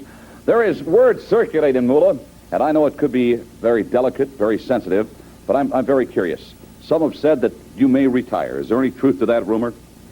I don't know. I don't have any reason to retire. Absolutely. I haven't found anybody that was woman enough to beat me yet. I'll accept that as an answer. And there's very few men that could. That's including you, Gene. Oh, please, don't get me involved. Moolah, you and I had an opportunity to work on a cartoon series on national television. I enjoyed it very much. You enjoy working with me on that? Yes, I did. I enjoyed when we took our dogs to walk. My little dog... Your little dog got to my shoes is Yes, what happened. it did. Yes. I didn't particularly appreciate that. Well, I enjoyed it. You enjoyed it. Is there anything going on between you and Bobby Heenan? Well, that's for me to know and you to find out. Please. One thing for sure, it wouldn't be you, Gene. Oh, it wouldn't. Stay tuned. We're going to be right back. So they talk upcoming challengers here like Velvet McIntyre, Leilani Kai and Judy Martin, Donna Cristantello, Debbie Combs, Candice Pardue. It's like 6 or 7 ladies. All of them are the top challengers, says Moolah. Gene asking Moolah if the rumors are true. Is she retiring? Moolah stating that there's nobody good enough to take her belt, so there's no reason for her to retire. And Vince McMahon clearly has that itch up his ass again to revive the women's division. We'll have to wait and see how that goes. Replay from Superstars update with Craig DeGeorge talking the superstar Billy Graham's hip surgery and potential return to the WWF rings. And speaking of the ring, it's back to the ring. Demolition with Mr. Fuji in their corner, taking on the team of Billy Anderson and Jerry Allen. We get an insert promo from the Demos and Fuji here. They say they will demolish everyone because that's the Fuji way. Smash with a nasty clothesline, and it's the demolition decapitation on Billy Anderson. Demo's going to pick up the win here, 2 minutes and 39 seconds. As we're off to Craig DeGeorge. Promo time with Brutus the Barber Beefcake. Beefcake talks his matchup last week against Dino Bravo and Greg Valentine interfering. Brutus stating that he will turn the new Dream Team into a nightmare and cut their hair in the process. And the Beefer, he didn't even thank the Rougeos for their help last week. What a dick. And we close out this promo, Brutus teasing cutting Craig DeGeorge's hair, but really nothing to see here in this interview. And now it's time for, yes, yet another Killer Khan vignette. I think this is like our 4th one. We see a close-up of his mouth. That's the vignette this week, a close-up of Killer Khan's mouth making weird gestures. Mr. Fuji relating him to a vampire and a devil. So Killer Khan now undead, drinks blood, and apparently the seed of Satan as well. Wow. Then to the ring, more tag team action on the show. Killer Bees taking on the team of Jimmy Jack Funk and the Masked Raider here. And the Bees now with striped socks to match the rest of their outfit. And Brunzell and Blair with more of that great innovative double team offense that we can come to expect from them. Brunzell shooting Jimmy Jack Funk off the ropes and a leapfrog. And the Funker running right into a Brian Blair inside cradle. What the fuck? Shoots him off the rope, does a leapfrog, and the guy runs into an inside cradle? Seriously? You have to do a dead stop to take the Ugh. I think Brunzell and Blair need to be better. Nevertheless, a Brian Blair clothesline sends the Funker out to the floor. Then back inside, the Raider tagging into the matchup. The Bees with a double backdrop. Brian Blair with the Bee Sting and Brunzell dropkick going to score the win here in 4 minutes and 45 seconds. It appears we're back to those 5-minute B squashes. Show rolls on. 6-man tag team action. The Natural Butch Reed teaming up with Nikolai Volkov and the Iron Sheik. Dr. of Style Slick in their corner, taking on the trio of Joe Murdo, Special Delivery Jones, and Brad Rangans here this week. In pre-match, the Slickster taunting Jim Duggan on the microphone as Nikolai sings the Russian national anthem. Clearly, Duggan isn't here this week. Won't be here much longer, that's for sure. As we get an insert promo from Sheiky Baby and company, there's one thing that they all agree that they like about America, and what's that, Slickster? Money! Back to the action, Sheiky tries a hip lock takeover on Rangans, but Brad reverses and hits his own. Fun stuff by the amateur champions to start Sheik versus Rangans. Really wish Brad had stuck around a while. Wish they could have done something with him on the underneath. He was honestly solid in his in-ring work here during his brief run here with the WWF. But the match goes on. Butch Reed in with SD Jones next, and they work a little bit back and forth. Jones holds the ropes, though, on a whip off, and the Natural shooting SD into the ropes, but Jones holds the ropes there after a whip off and does a little strut, mocking the Natural. SD Jones tags out to Joe Murdo, and Nikolai Volkov in with the spinning kick, which the announcers refer to as quite a bit of agility. Nikolai Volkov with that spinning kick that he gets up to barely above Murdo's junk. Just dreadful. From there, Reed back in with a middle rope clothesline on Murdo before Iron Sheik tags in and adjusts his mustache before applying the camel clutch on Murdo. 3 minutes and 45 seconds. And this will mark Sheik's final WWF appearance here for a while. And it's just as well. What little he had left in the gas tank here is all but burned out by the time he returns next year for a brief stint in '88. And he is a shell of himself by the time he makes it to the NWA in early '89. As we're off to yet another promo with Mean Gene Okerlund. This time he's talking with Jimmy Hart, Danny Davis, and the Honky Tonk Man.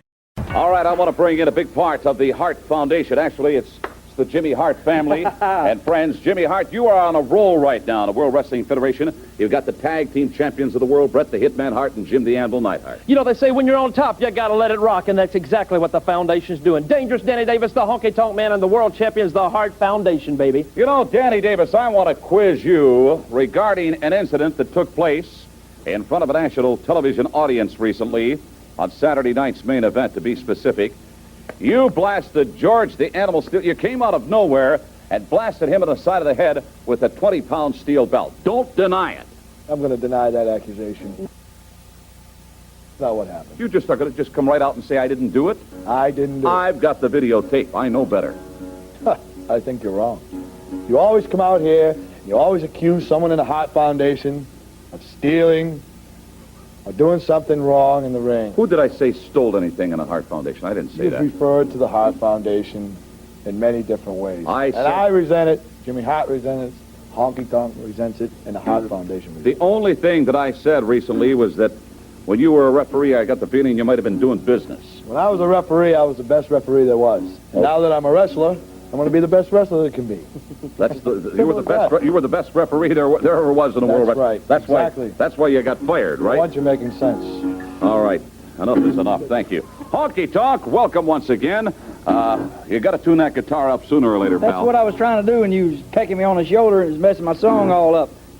Tell me about it. Tell me about the DDT now. Tell me that the final votes are coming down. The final votes are being counted, and you tell the world that it's over. It's over for the DDT. Well, that decision is going to be announced very shortly by World Wrestling Federation President Jack Tunney. To the best of my knowledge, though, it doesn't look like the DDT is going to be banned. Oh, to the best of your knowledge. You tell him, Colonel. Tell him how many thousands and thousands of votes you found stuffed back in a filing cabinet in the rear side of that big fat Jack Tunney's office.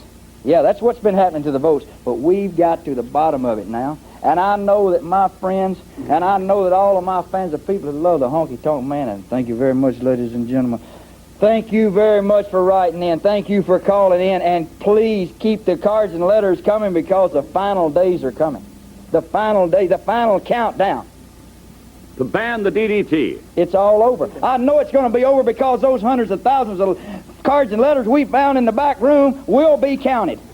All like that a lot. Beautiful, baby. Does Frida Lou like that tune? I was born standing up. Both Very feet good. on the Very ground. good. Thank you, the Hart Bam, Foundation. DDT. Thank you, gentlemen. Honky there accusing President Jack Tunney of hiding votes in the ban the DDT ballot. Jimmy Hart riding high right now. Hart Foundation arguably the best team in the company. Well, they are the tag team champions.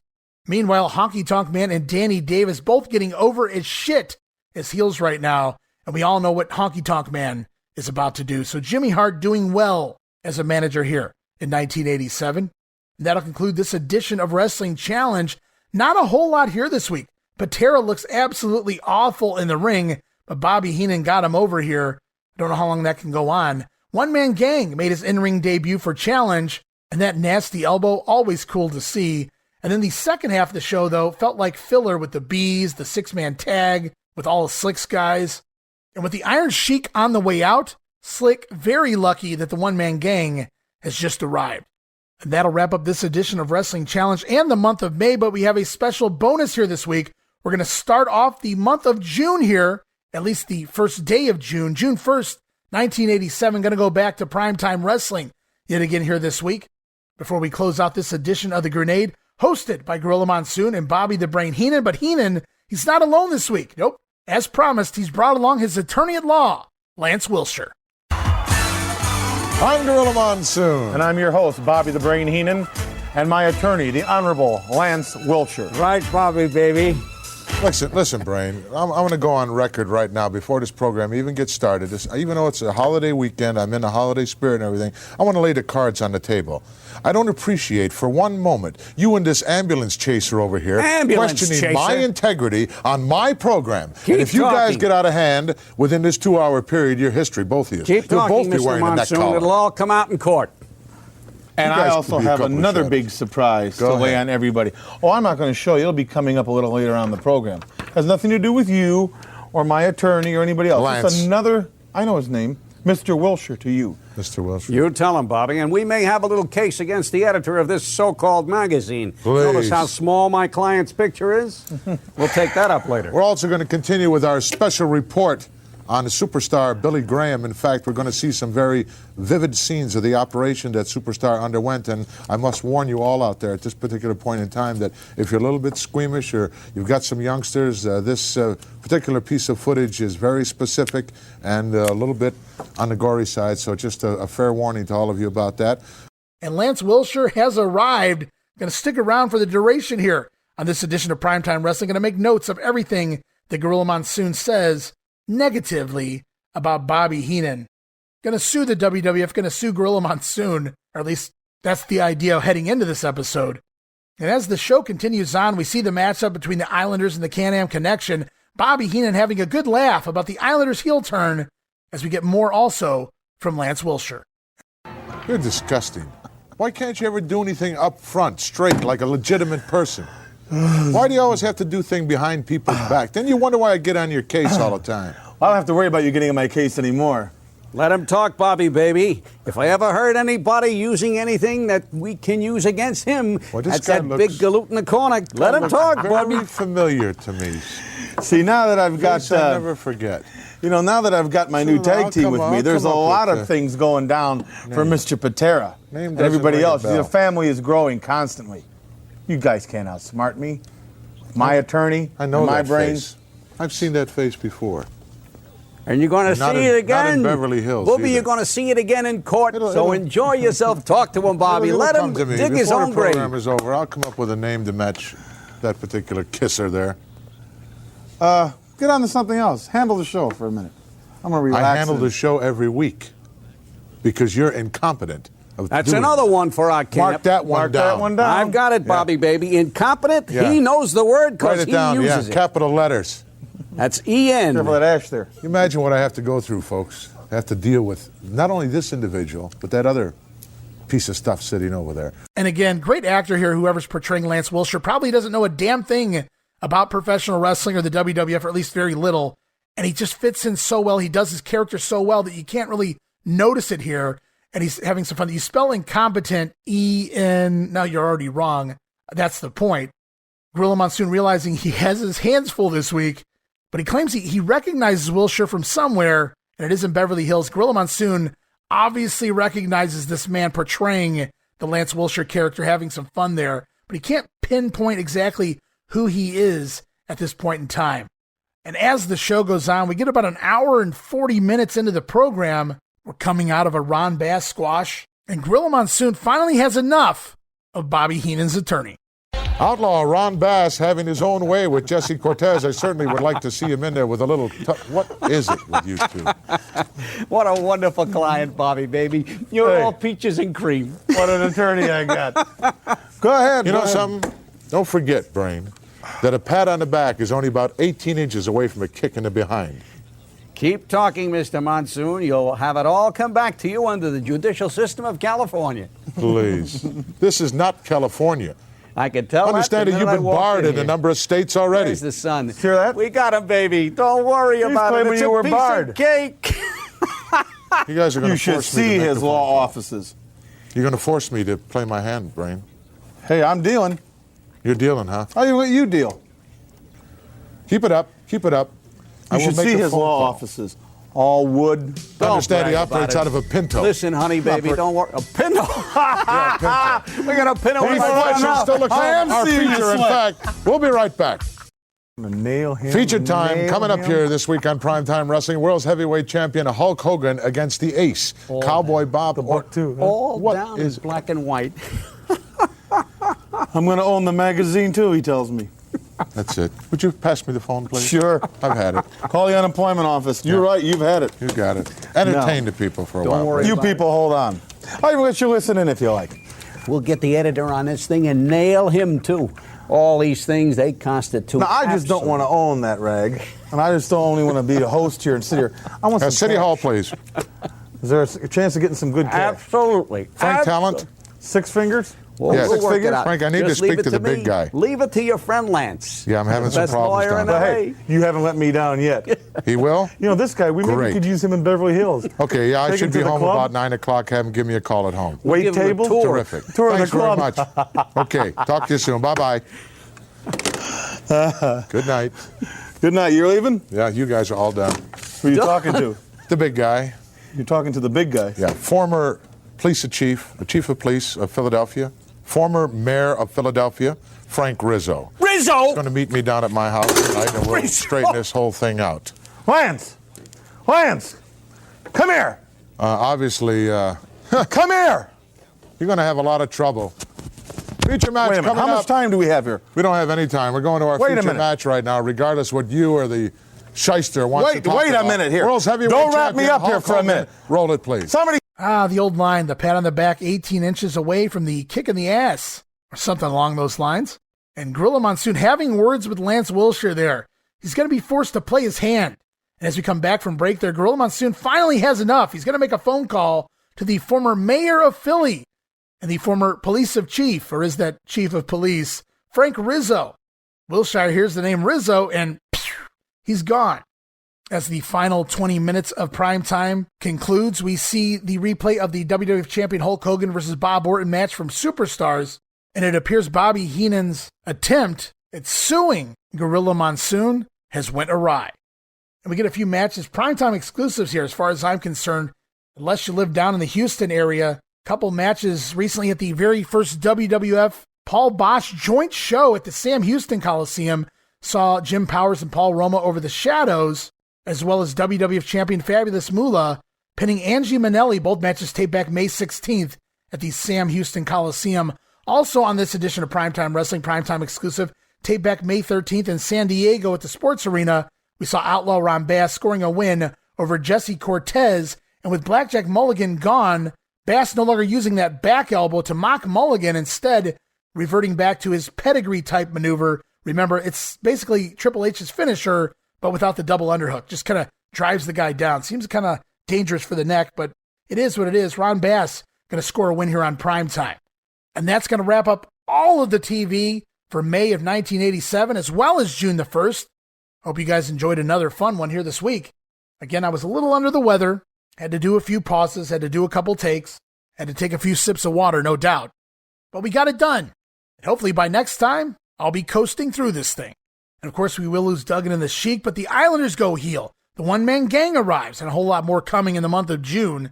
And hey, we got a WWF Championship match here with Hulk Hogan on syndicated TV.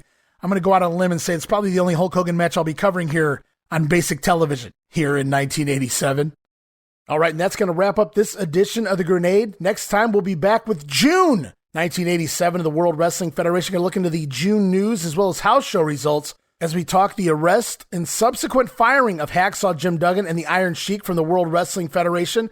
Plus, we have a new WWF Intercontinental Champion, and the World Wrestling Federation implements its very first drug testing policy. Gonna have to see how that goes. Also, there appears to be dissension in the Morocco and Orton camp.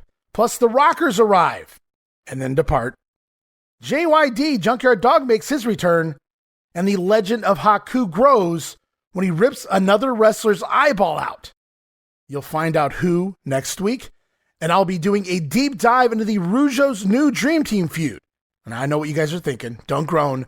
It's honestly a fun feud up in their native Quebec, and we'll be looking into that, complete with the involvement of a heel, Pat Patterson. It's gonna be banana.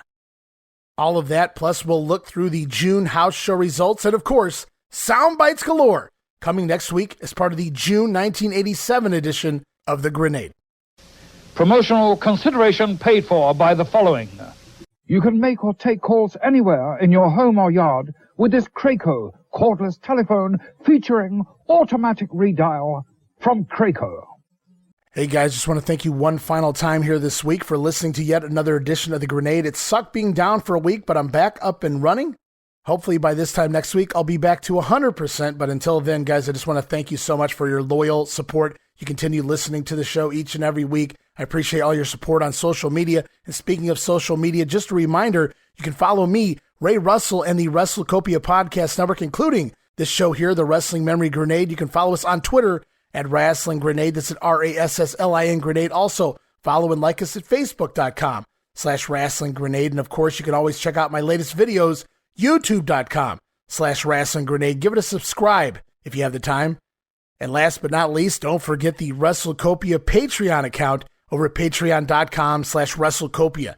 That address again is Patreon.com/WrestleCopia. Multiple tiers to choose from, but give that $5 all-access tier a try. You get all sorts of goodies there, including early access to many of the podcasts, all of my insanely detailed show notes, digital downloads for your viewing and reading pleasure, and of course that Patreon-exclusive watch-along series, all of that and so much more as part of that $5 all-access tier. And there's no subscription, guys. You can cancel anytime. I just ask you guys to give it a try for 1 month. Show your support to the Wrestling Memory Grenade and the entire WrestleCopia Podcast Network if you can afford to do so. I'd greatly appreciate it. It really helps me pay the bills. So until then, this is Ray Russell saying, from pillar to post and coast to coast, you pull the pin and we'll pick up the pieces right here on the Wrestling Memory Grenade. I'll see you next week. Don't miss it. Be there.